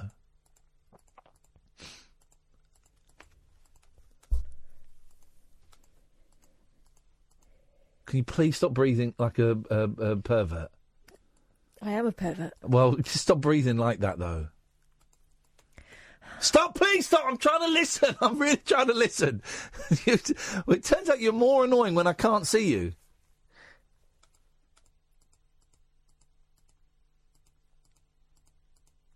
Oh, I've lost it. Hello, who's there? Hello, it's Susan. Yay! Susan, stay there a second, because I just want to make sure I'm in the right place. Hang on. Can you... Please shut up for a second. No, actually, just shut up, because I'm trying to make sure... There, that's the spot. You're back. OK, Susan, you sound like Sally tonight. Didn't you sound like Sally doing a Susan impression? No, she sounds like Susan. Are you blindfold?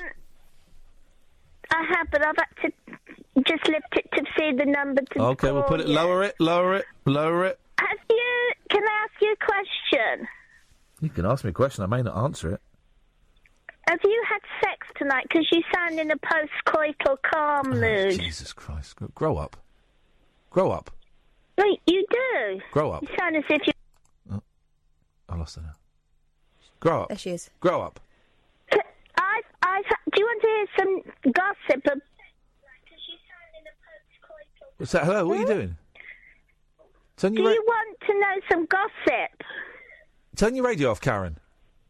Okay. No, it's not Karen, it's Susan. Okay. No, it's...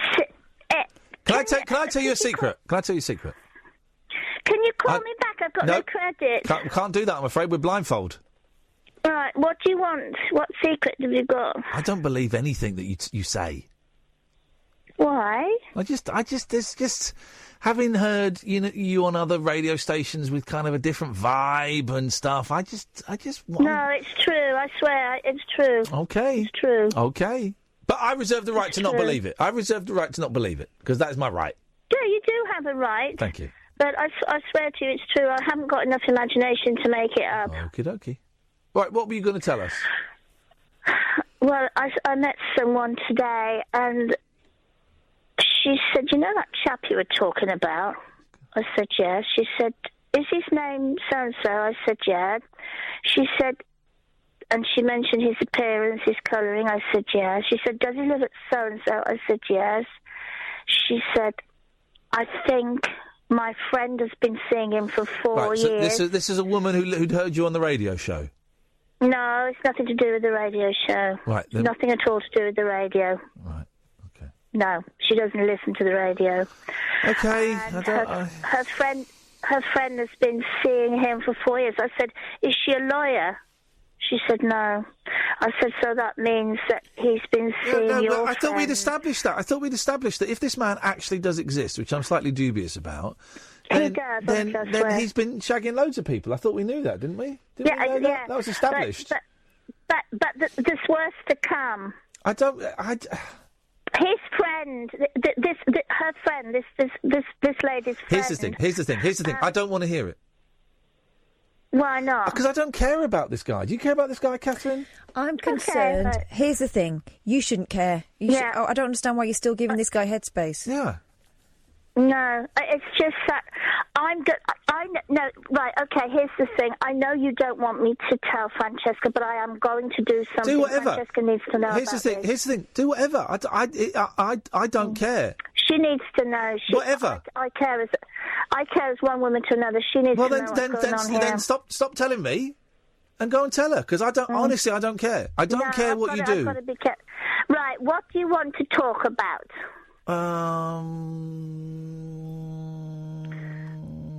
Raise an issue of general knowledge and see if I can comply. You keep talking to her, Catherine. I've got to do some click work. Okay. I knocked it. Okay. I don't think. No, I found it.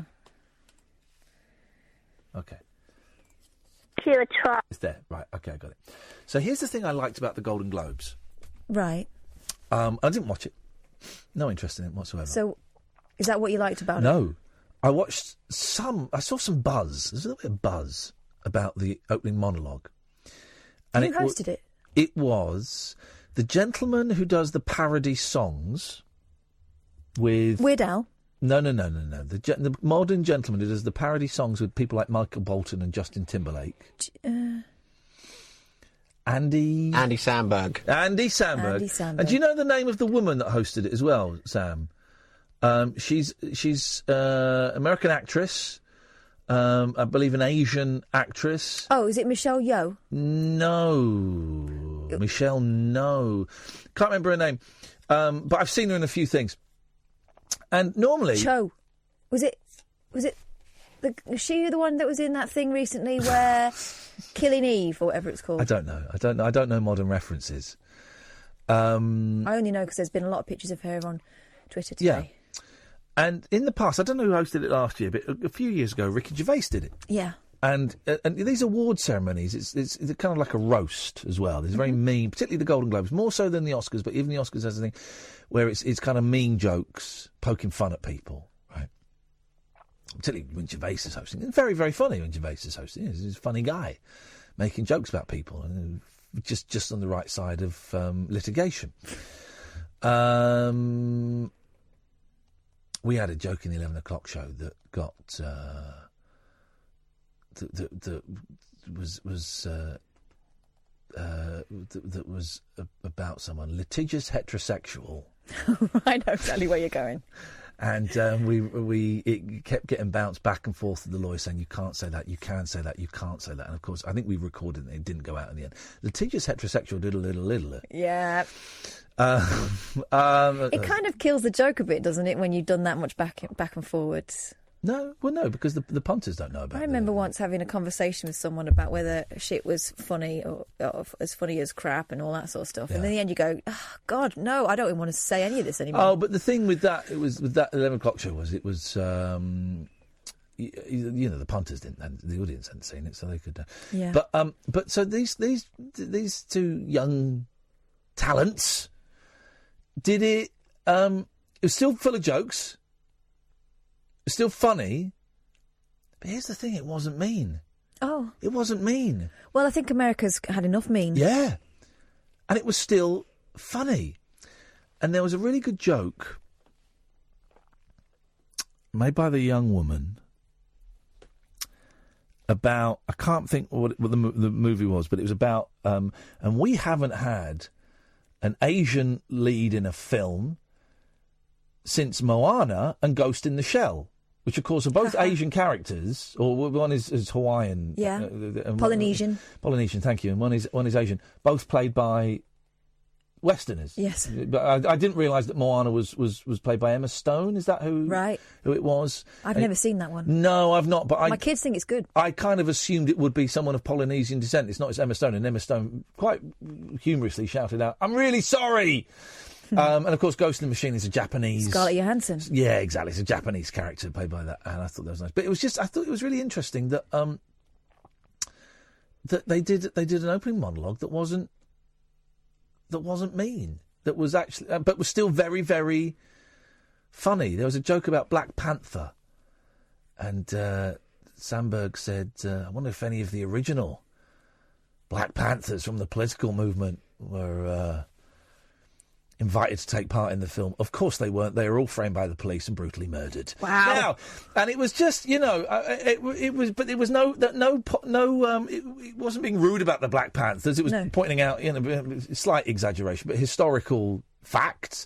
It wasn't rude about any of the actors in the film. I just thought it was nice. Still punching up rather than punching down. Yeah, we go. And I think our show kind of fits into that in a certain extent, in that it's not, we've talked about the Steve Allens and the Gaunts and the people. It's acts that I've certainly done it, of being mean and horrible, and maybe there is. There it is. I don't know. Can it be better? What have you done? I couldn't find the microphone. I was thinking I'm moving. It's not just me. I'm moving my head, but it's not getting any louder. Keep knocking it over. Lower. Maybe there's another way. 03444991000. Genuinely, we are blindfold tonight. This is like taking drugs, but without having to pay for drugs. And I wouldn't know. Shut up, man. You ever smoked a reefer? I went to college. Okay. Do you want to smoke a reefer? No, thanks. Okay. Try to find the mouse. Oh, I love it when you click it and it clicks. Hello, caller.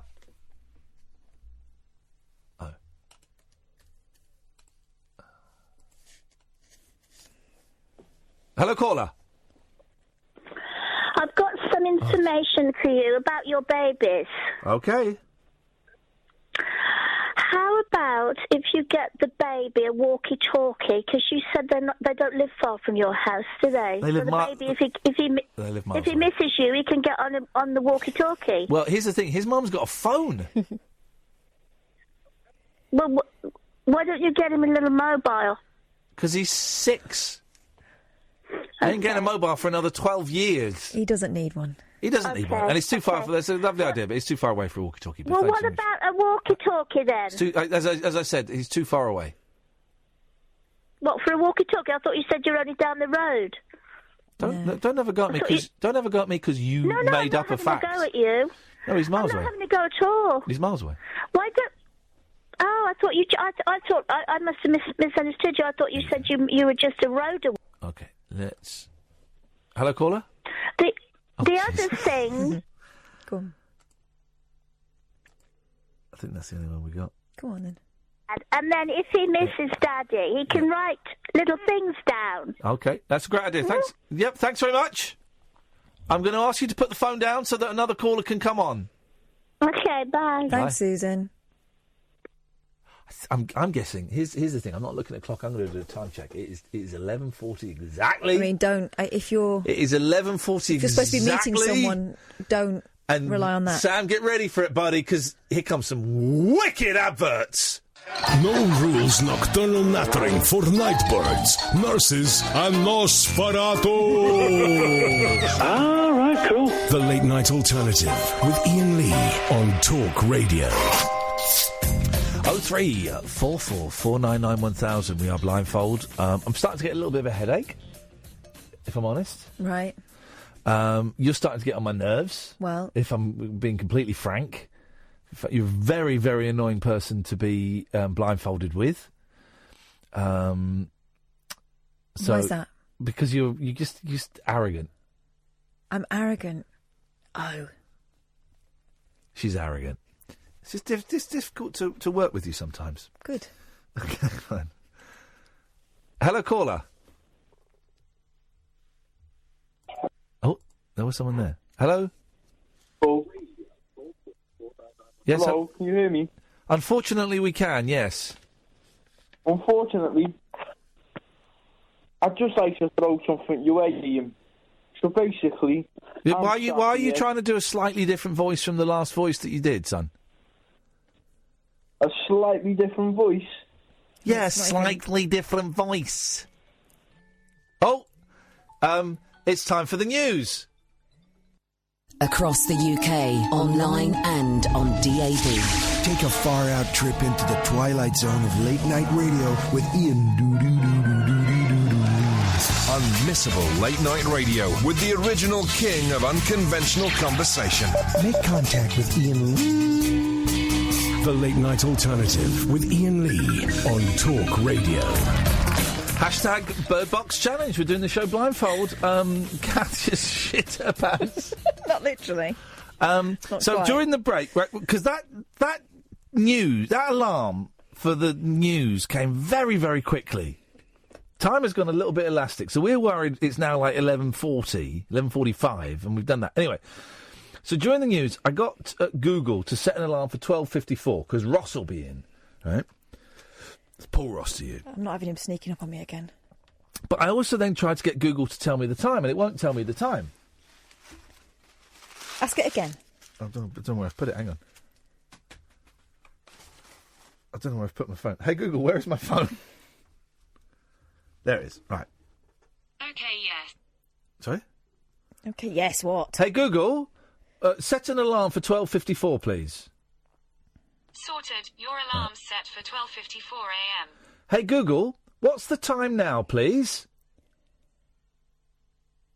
Hey, Google, what time is it? It's 12:04. Oh! Yes, mate! Yes, mate! Yes, mate! Yes, mate, we got the time right! This is insane! Hey, Google, kiss my balls. I can do a search for that. You'll be searching a while. How you doing out there, Sam? I think I might have played the wrong news. It would have been the one from last hour, because there was no way in hell I was finding the latest one. Mate, who cares? what? News. Imagine there's been like a nuclear war, right, in the last hour. Then no one's going to care about the news. Imagine we're the only people left alive. But because it's like Day of the Triffids, because we're wearing the masks, we're not dead. It's not exactly the plot of Day of the Triffids. No. I'm having a great time! I know you are. I'm terrified. I feel like a rabbit. Here's what we're doing. We've got some good guests, including, well, tomorrow we've got Mike McCartney coming in, which I'm thrilled about. I'm going to bring a couple of CDs to get them signed. You know what we've got on the show on Thursday? No. Johnny Gators. Oh. Remember Johnny Gators? Nope. Well, that's just plain rude. Remember we were like surfing like radio stations and we found these dudes that were kind of doing their own radio station. Yeah. Johnny Gators was one of those dudes. Oh, yes. And he was a really nice guy. And I said we'd keep in touch, and we didn't. And then he just tweeted me the other day. He said that he tweeted a clip of the show when he was on the show, and he said he was tweeting it to his followers. That one time, a national radio station phones me up, and the first question they ask the host is, "Do you smoke pot?" So I said, "Oh, man, it's lovely to hear from you. Come on the show again this week." So he's coming on this week, which is very, very exciting. Are you throwing paper balls at me?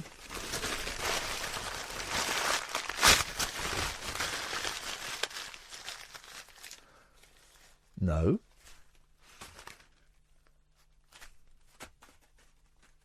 Where are you? Exactly. You dickhead. So I'm thinking, here's what I'm thinking. I think we do this all week. No. With the guests. No. We do this all week. No. And I'm tempted to say we do it until the end of the month. No. How about no? How about I'm the boss? No, well, not my boss. I'm the creative boss. You're not. Yes, I am. Oh, really? Yeah. Okay. Hello, caller. You're on the air. Right, Ian, I just got some questions for you, mate. Oh, Johnny. Come on, man. These are the worst accents ever. Here's the thing. If you keep calling, okay. I mean, let's try. A little search around. He's still going. Right, so that's got to be line 1. Yeah. That's got to be line 1. Is that me? Oh, hello, who's that? There was someone there. Simon. Hello, who's that? Simon. I found line 2! Yes. 2.25 hours into the show. I found line 2! Hello, Simon, you're on the air. Good evening. I cannot tell you how relieved I am to have found line 2. That opens up a whole new world of possibilities. Good evening, Simon. What can we do for you this fine... Are you blindfold? I don't know. Eh? I can't see. Okay. Okay, well... okay, all right. It's hardly Schrodinger's cat, but okay. What can we do for you this evening? I'm slightly confused over a conversation that I heard earlier. It was only a small snippet about the bloke that's banned for the last 5 months because he sits there stroking one out listening to your show. Yes. Does that mean we're not allowed to do that when the show's on? And if not, what do I do with my special sock? Oh, God. Can we get Johnny back on? I don't know why anybody would want to pleasure themselves listening to the late night alternative with me and Katherine. Oh, because they do, yes. Because they're perverts. But if anyone wants to, it's great. If anyone wants to make love while this show is on, that is great. If anyone, But the thing is, that guy gets off on wickedness. Yeah. What, Simon? Simon sounds like a decent guy. No. Are you wicked, Simon? Oh, no, I don't think so. I don't think I am. No, I'm a nice bloke. Okay. All right. I think. All right. See if I can find line 3.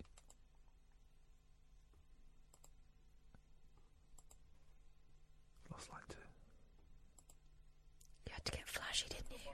Oh, there it is. Hello, who's there? All right, mate. It's Dave. All right, how's it going, bruv? You all right? I'm all right, thank you, Dave. How's it going with you? Yeah, I've got my blindfold on, right? Yes. Got my blindfold on. And I just want to say one thing, right? And I hope you don't get aggravated, right? I want to say this, right? Now, you had a lot to say about Tommy Robinson, right? Oh, for God's sakes. Oh, no, listen to me. I'm not racist, right? Because I've got mates, I've got a pair of mates. The girl's called Rhea. The guy's called Pradi. Well played. I'll give you that. But he's doing it on his own. We should be helping, shouldn't we?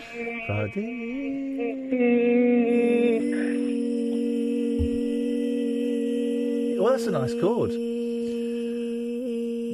Well done, mate. Well done. Well done. Oh, he's feeling happy. Well, you should feel happy. That was a good one. Well done. Thank you. I enjoyed that. Yeah, gosh, that was textbook racist there. I enjoyed that. I enjoyed that a lot. 03444991000.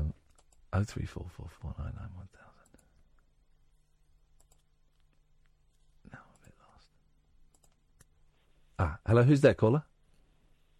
Oh, Mrs. Palm and your 5 lovely daughters, thank you for... Oh, God's sake. Very puerile. Says the mum wearing a mask. With eyelashes on. Hello, caller. Hello. Hello. Hello? The silent treatment. I'm willing to have an adult discussion with you with no funny business.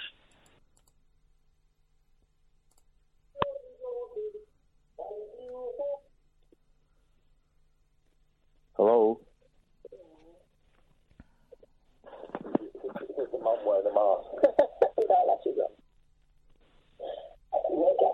Hello, caller. Hello.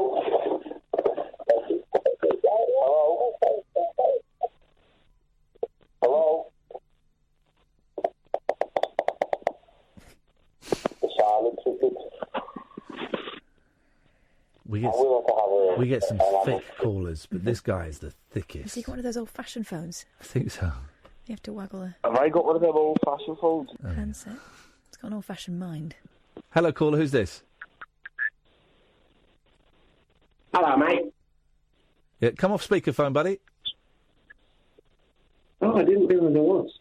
Come off speakerphone. Oh, hang on. Yeah. One second. There we go. There we go. So, see, simple. It's nice and simple, so now we can hear you. It's not easy. What can we do for you, mate? What you could do is just simply say, I love you, Gene.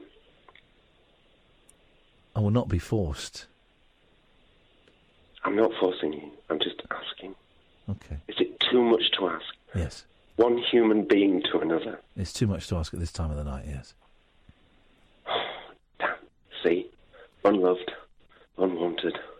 Didn't say you were unwanted. I didn't say you're unwanted. Didn't say you're unloved. I just said I wasn't going to say that. Doesn't mean you're unwanted or unloved. Tonight's show has been one of the best. Tell me about it. And this is why we're going to be wearing a blindfold every night. No, we're not. For till the end of January at the earliest. I can't live like this. I don't think Catherine's that kinky, to be honest, mate. No, she's. I didn't know what you said, but I'm going to agree with it, even if it was racialist. Let's try.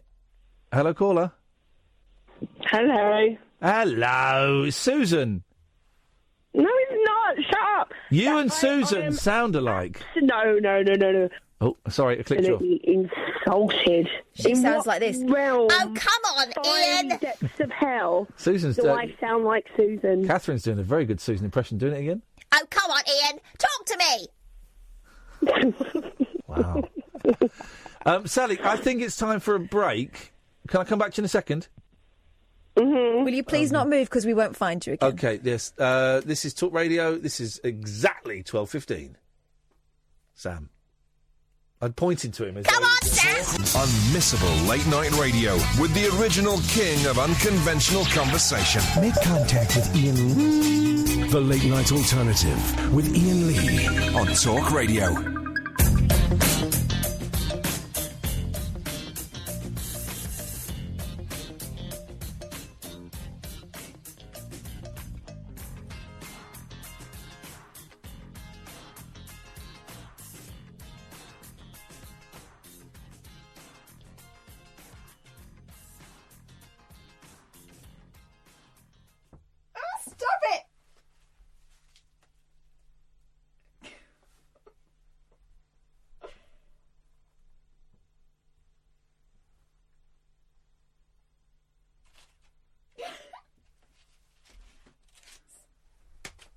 Nowhere near.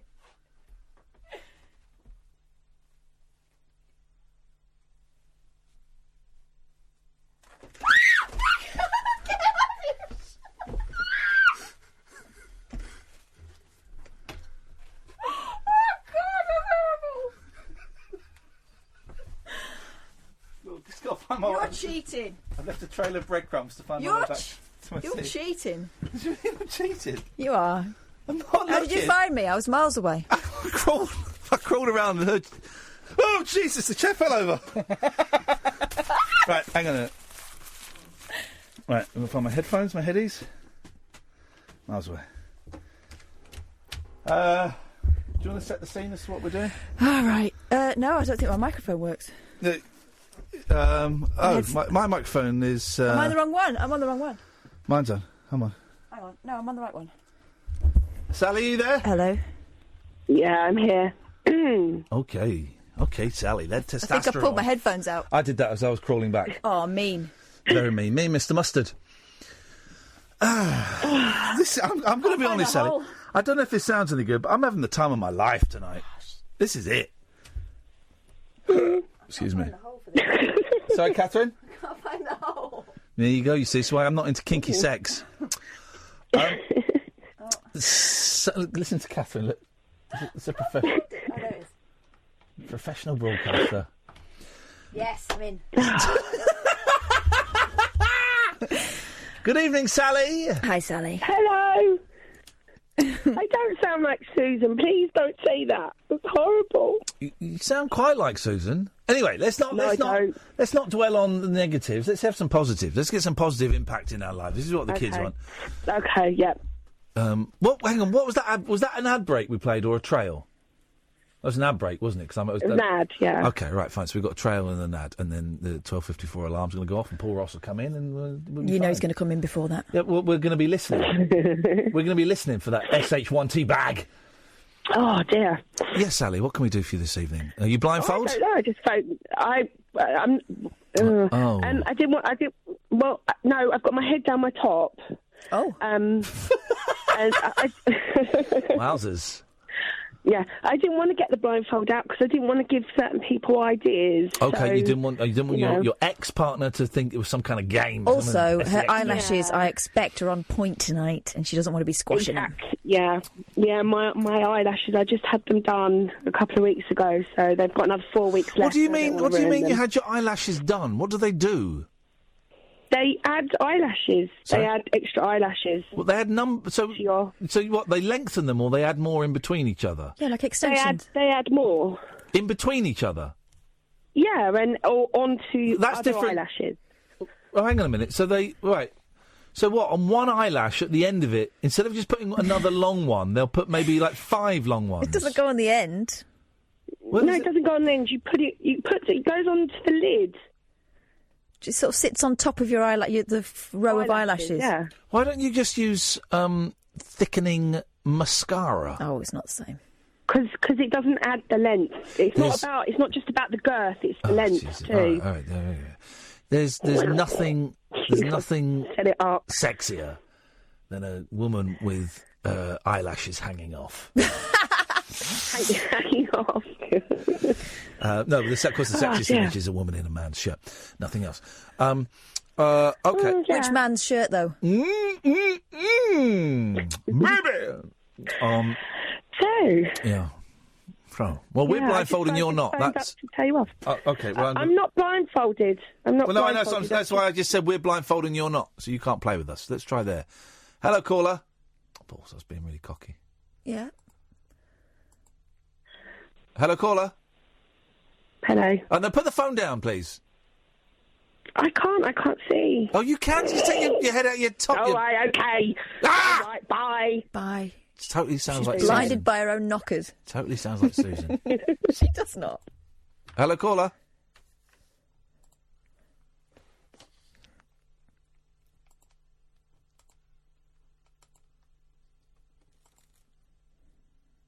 I can hear you doing something, Catherine. I'm doing nothing. Hello, caller. I've lost it. Well, I mean, we know that. I God, it's like listening for tumblers.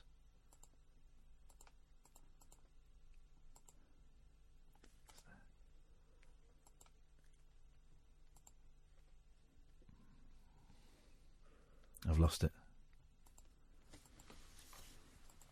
I'm trying to visualise.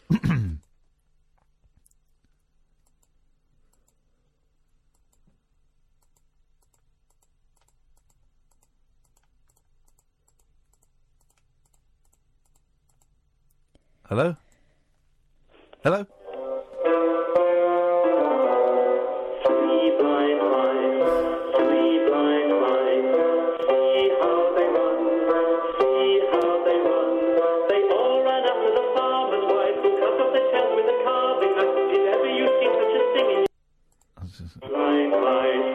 It's insensitive. Oh, it's a horrible noise. Hello, caller.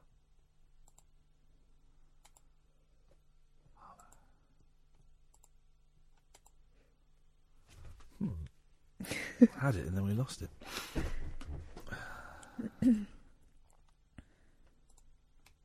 This is fun radio for you guys at home. A man with a blindfold on clicking a mouse. It's a bit like ASMR. Oh, it is a little bit, isn't it? Yeah. People can be getting. He's trying to find someone who's calling us. There we go. There's somebody. Hello, caller.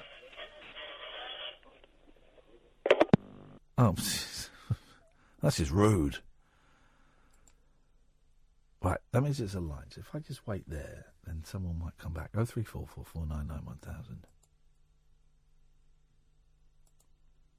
So I'm not moving. I'm clicking the same spot. But then I get the what do they call it in golf when you get the shakes? The jips, the yips. Yips. The yips. The yips. Get the yip. I've been getting the yips a bit. So now I've got to stay in the same spot. Hello, caller.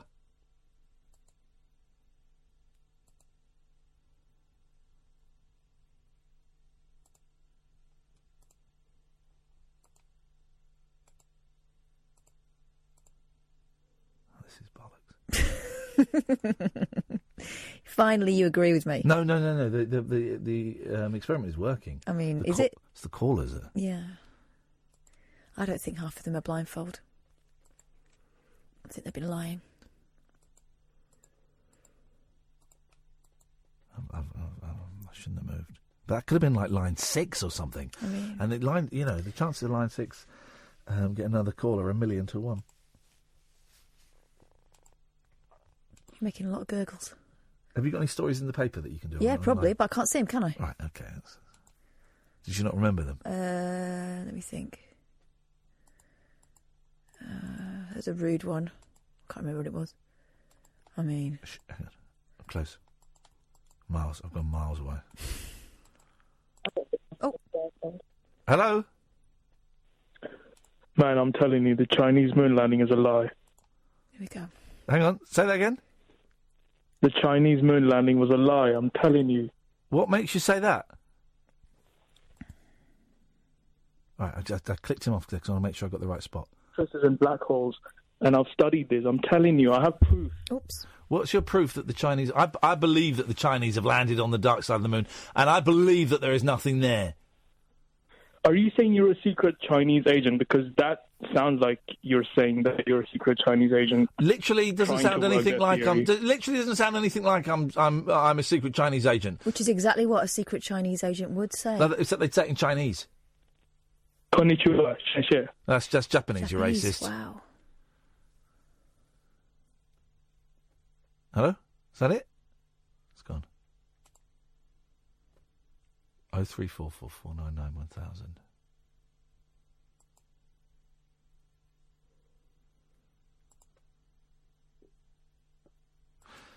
I tell you why I'm enjoying this so much, partly because it's fun, partly because it's the kind of show the hardcore fans are really going to dig, apart from some of them. And the people who hate this show are really, really going to hate this. Yeah, but they're still listening. I believe it's exactly 12:30. That means it's time to hear an advert from one of my esteemed colleagues. Thank you, Sam. The Late Night Alternative with Iain Lee. On air and off the leash. On Talk Radio. 03444991000. Paul Ross will be on at 1, which I suspect is about 25 minutes away. I'm having my house decorated, my new house decorated. A coat of paint in every room. That's decorated. It is decorated, but there's no paper. There's nothing fancy. It's quite a low maintenance job, filling in some holes and a coat of paint. And the guy came today, really nice guy, a guy called Nigel. Oh, I'm yawning, excuse me. And he started downstairs in the living room and the kitchen. And what does Nigel look like? Because the guy who did my house is called Nigel. It's the same guy. Is it? Yeah, it's the same guy. He told me. It's not. It just speeds the conversation up a bit if we do that. But I hate having people in my house and I can't relax. So I was up at 7:30 to let him in, and then I was going to go and lie down again and have a doze, but I couldn't doze because there was a guy in my house. And what do you think he's going to do? Decorate. But and then the two kittens, they cause mayhem, man. One of them, so I have on the stairs. There's like a little ledge, and I had a mirror on there, a big mirror. And Lucky, well, there was a huge crash. Oh, geez, what is that? And Lucky had jumped up onto the ledge and knocked the mirror off, and it fell all the way down the stairs and smashed. And there was mirror everywhere. And then we couldn't find Mucky all day, and she was hiding under the dust sheets. Poor little thing. And Velvet has been using the loft room as a toilet. Oh, God. It is. Those cats are making you pay. It is mayhem. Absolute mayhem in that house. And is there someone in here? No, it's me. I'm jiggling. Is there? I thought I heard someone else in here. No. Just clap your hands so I know who you are. I'm here. Okay, fine. It'd be creepy if there was another clap, wouldn't it? Let's try this. Hello, caller, you're on the air. Oh, I was getting so confident then. Hello?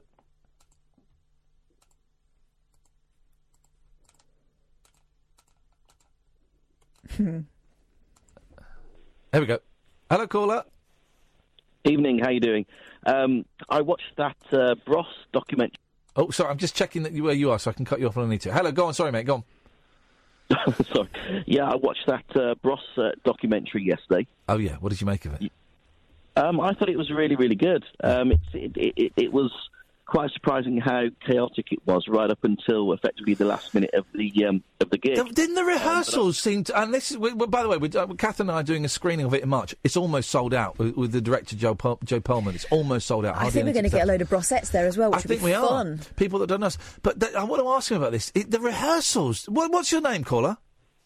My name's Nick. Nick, the rehearsals seemed to be shambolic, didn't they? Well, they did. There seemed to be an awful lot of arguing and not much rehearsing going on.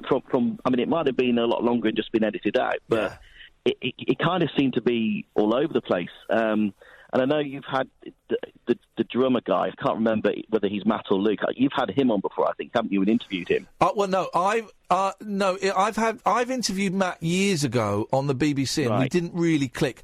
And I know that James Whale is friends with Matt. And it was Luke. Is it with Luke? Yeah. Was it Luke that came in? I can never remember which who is who. I think Matt came in, but he used to live next door to Luke. He's more friendly with Luke. Right. In that case, James is. I've not met Luke. I don't think. Because he seemed the guy that was the drummer. He seemed to be getting the harder time over it from his brother. I thought from the it's often documentary. I mean, obviously there's kind of brotherly politics there.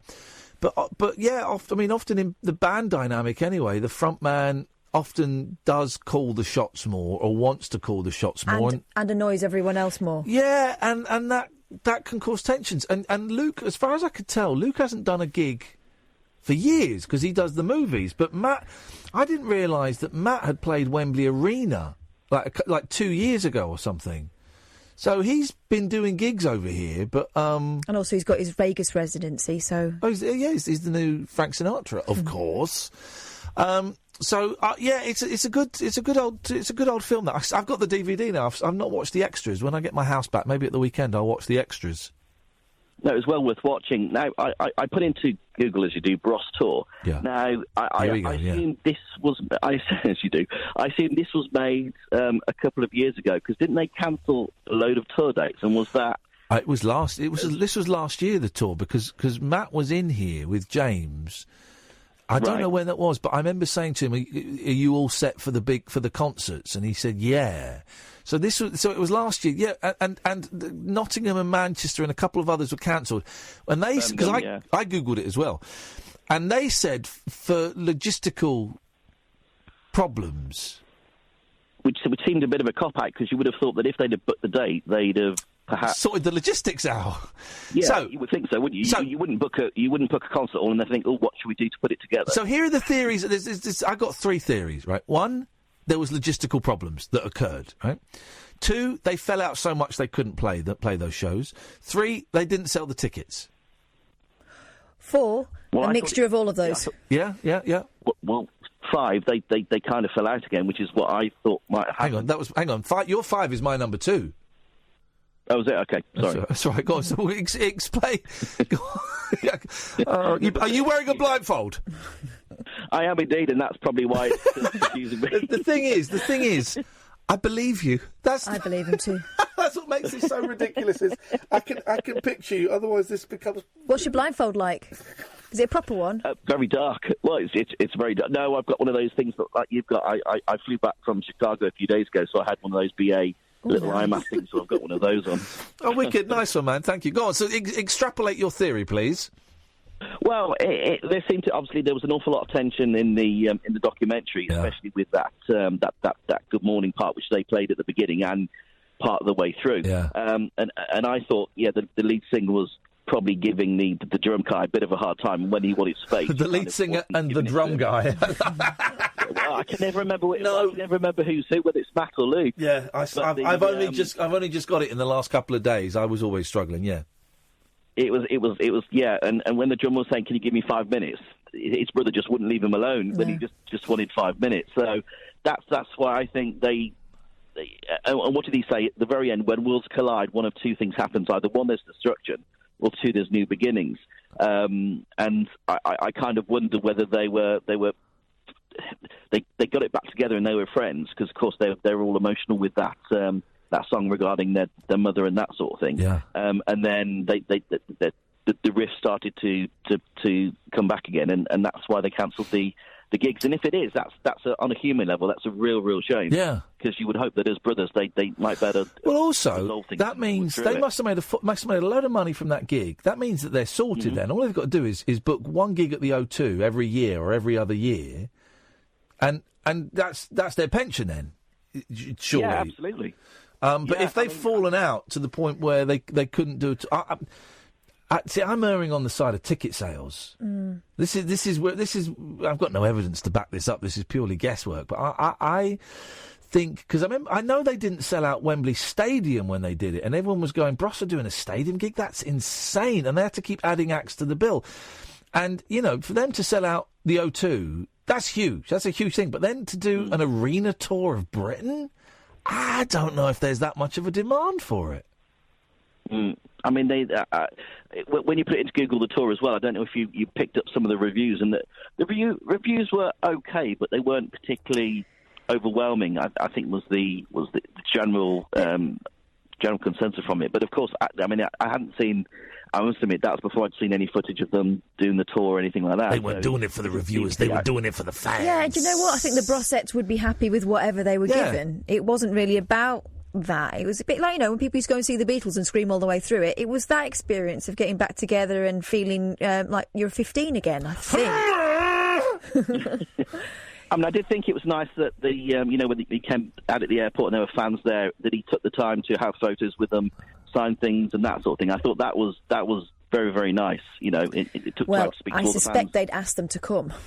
Oh, yeah. Got in touch with the fan club and sorted that out. Don't they look... I did think they both looked infinitely better as older men than they did as the young lads. I thought Luke in particular looked really dashing. Well, he's super fit now, isn't he? Yeah. He's living this sort of clean... Yeah. But I thought spiritual life. I thought they looked I thought they looked great. Well, they were both handsome lads, though. They were pretty boys, weren't they? Yeah, it was not a look that I dug back in the 80s, but I could see myself hanging out with Luke, going for a meditate with him, going for a cycle ride through the desert, making a movie with him. I could see myself doing that.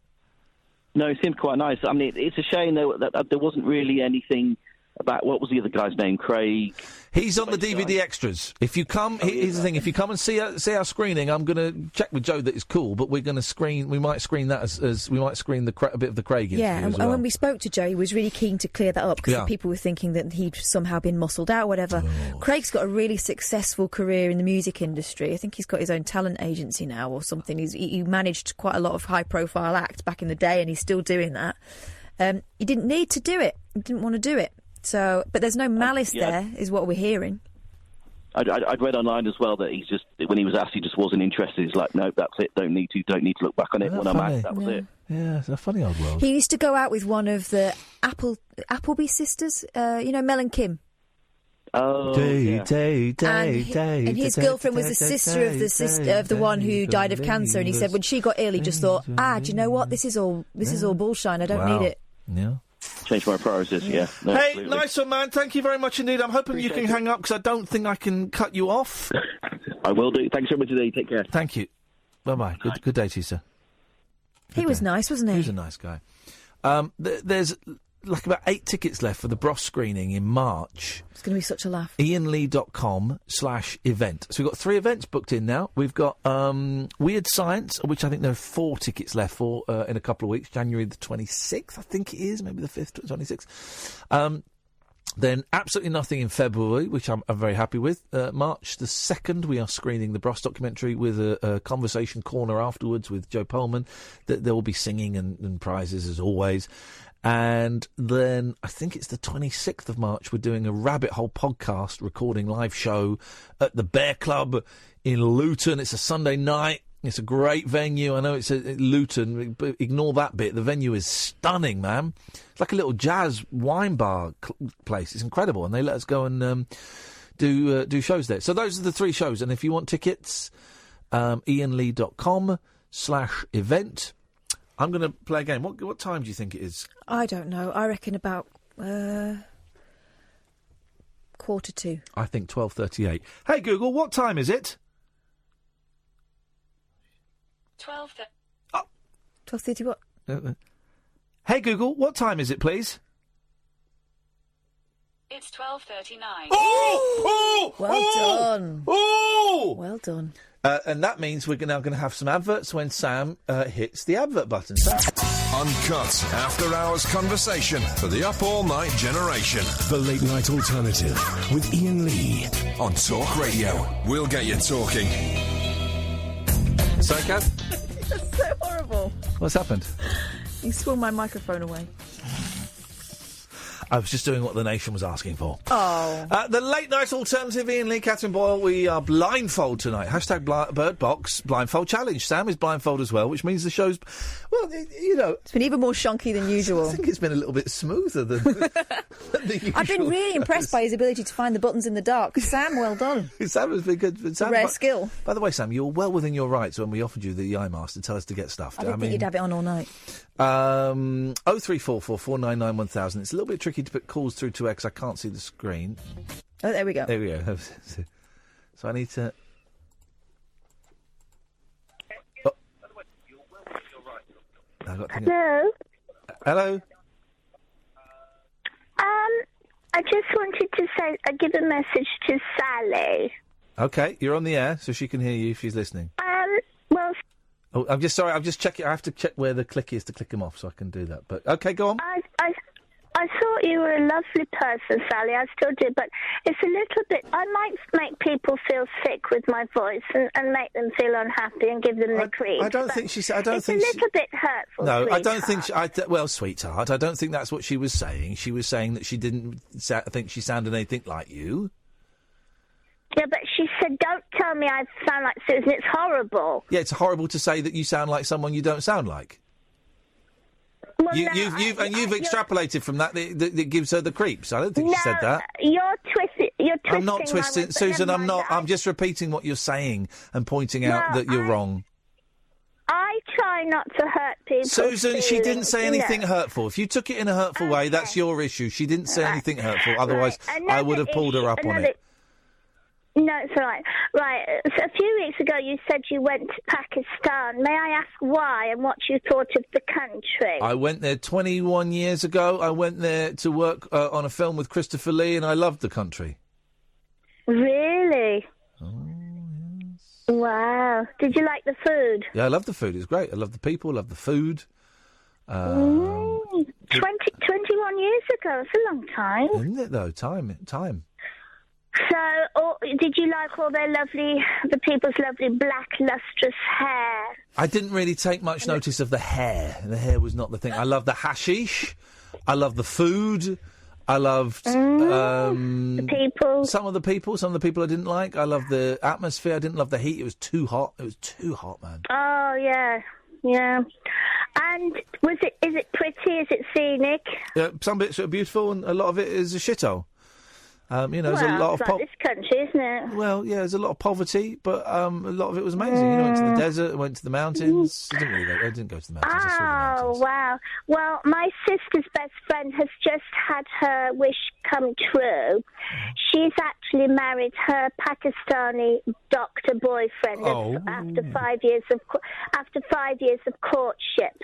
And Mohammed, and she's always been crazily in love with him.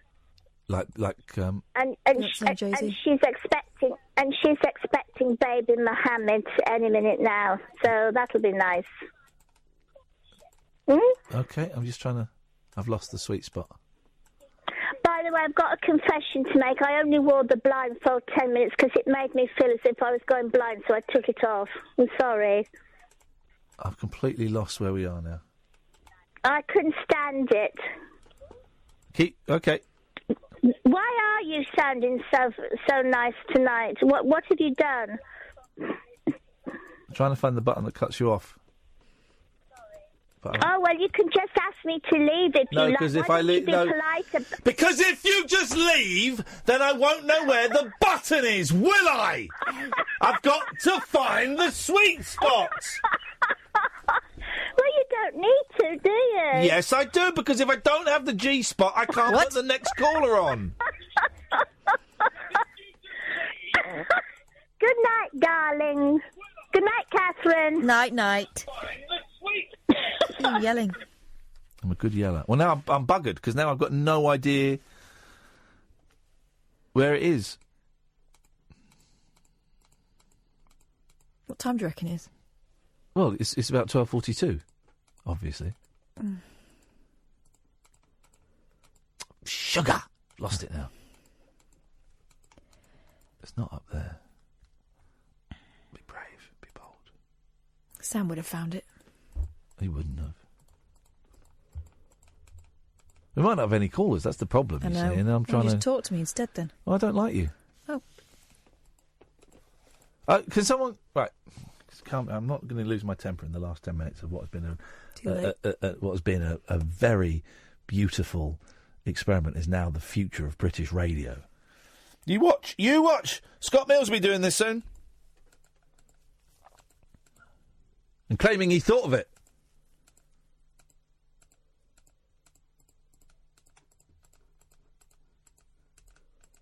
Keep you clicking away like a pervert. Perverts don't click. Yeah, they do. Oh, yeah. I wonder if you could get a hinge put in your penis. What for? Oh, so you could fold it up. A hinge. Why don't you just wind it round a bobbin?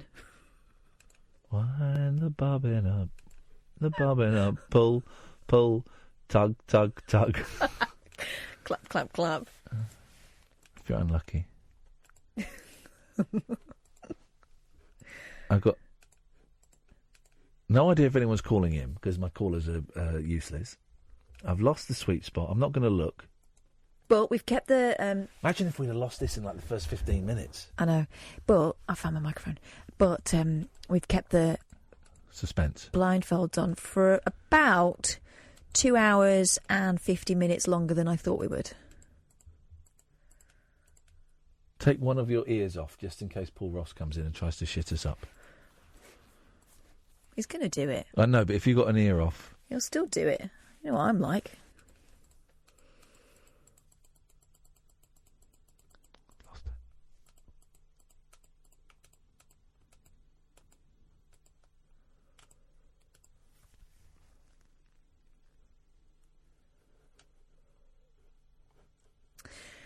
I'll tell you something. I feel like we've had more reasonable conversations tonight, but, bar a couple. Because we were listening properly. Whatever.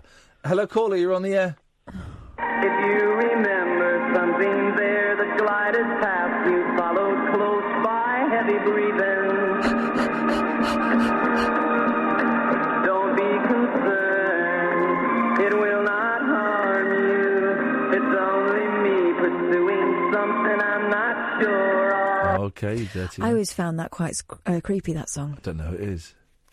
The multicoloured butterfly of love, innit? Don't know. Hello, caller. I hear you were looking for the G-spot. I'm right here. Okay. Let's try... I'm in the groove now. Hello, caller.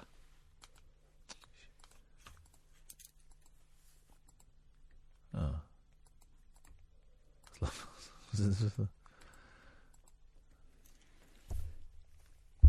What are you doing? Nothing. Say something. Clap your hands. Okay.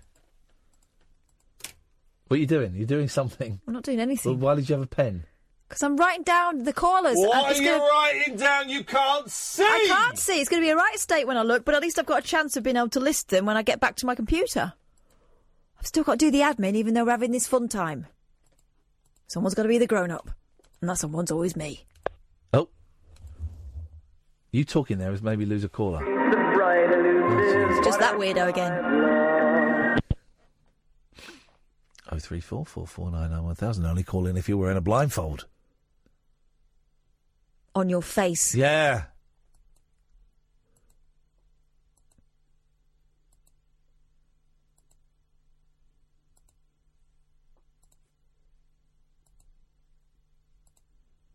I'm assuming that's line 1. So if we get a call, it'll go there. How confident are you about that? 60%? That's not very, is it? It's kind of important. Time is it? It's 12:47, I think. Hey, Google, what time is it? 12:52. Oh! Hey! Nearly done. This hell is nearly... It's just experimenting. Hello? Hello, caller? Hello?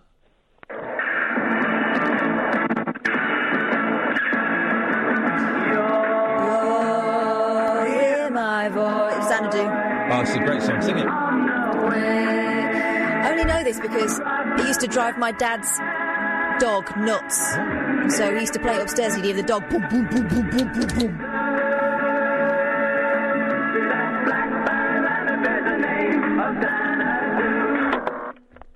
It was the whipping sounds. Here's the thing, but people think the 60s were great. It was like 95% of it was crap. Yeah, they were crying out for Xanadu! Crying out for some rock and roll. Zabadak? Zabadak. Xanadu was... That's the thing, isn't it? That was Zabadak. That was Xanadu. No, that was Zabadak. No, it was Xanadu. Oh, no, Zabadak. Alikabora Kaskabadak. Sorry? That's how it goes. Are you all right? You're having a moment. Can someone play Zabadak for us, please? Someone phone up and play Zabadak. I think that the Zabadak. Olivia Newton-John version of Xanadu was much better. Yeah. It's a different song. That's why it's better. Could someone play Zabadak, please? Zabadak. Zabadak. Alikabora Kaskabadak. Zabadak. What's that about? It's just nonsense. Nonsense I'm really on edge now because I know Ross is going to come in a minute. I know. We should be quiet. Because he's just be careful, Paul, because as you know, I know karate, and if anyone jumps out at me, I cannot control my urges and I lash out. Karate master. Thank you. There we go. Can you... No, play Zabadak. Zabadak. Play Zabadak. 12:54. There we go. It's the warning. It's the Paul Ross warning. Sam? Yeah. Is it live news? I don't think so, no. Okay, well, I'm happy with that. Okay, so then what I need to do is, hey, Google, set an alarm for 12:58, please.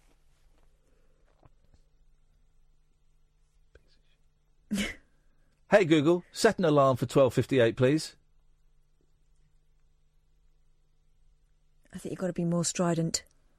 Oh, I don't even know if the phone's on there. Hey, Google, set an alarm for 12:58, please. Hello, caller. This is what I was like when I was on coke. Seriously. Hello? Hello, is there someone... It was my... Hello? Yeah, somewhere. Hey, Google, set an alarm for 12:58, please. Oh! Oh, my God! Hey, Google, set an alarm for 12:58. How I've not sworn tonight, I'll never know. I can sense your presence, though, Paul Ross. I'm moving over. You're like Darth Vader. You can feel my presence. I can. Hey, Google, set an alarm for 12:58, please. I was only trying to hold your hand, Catherine, to comfort you. Oh, terrifying. Hey, Google, set an alarm for 12:58, please. Oh, Google's not talking to Ian anymore. Paul, I'm going to have to rely on you.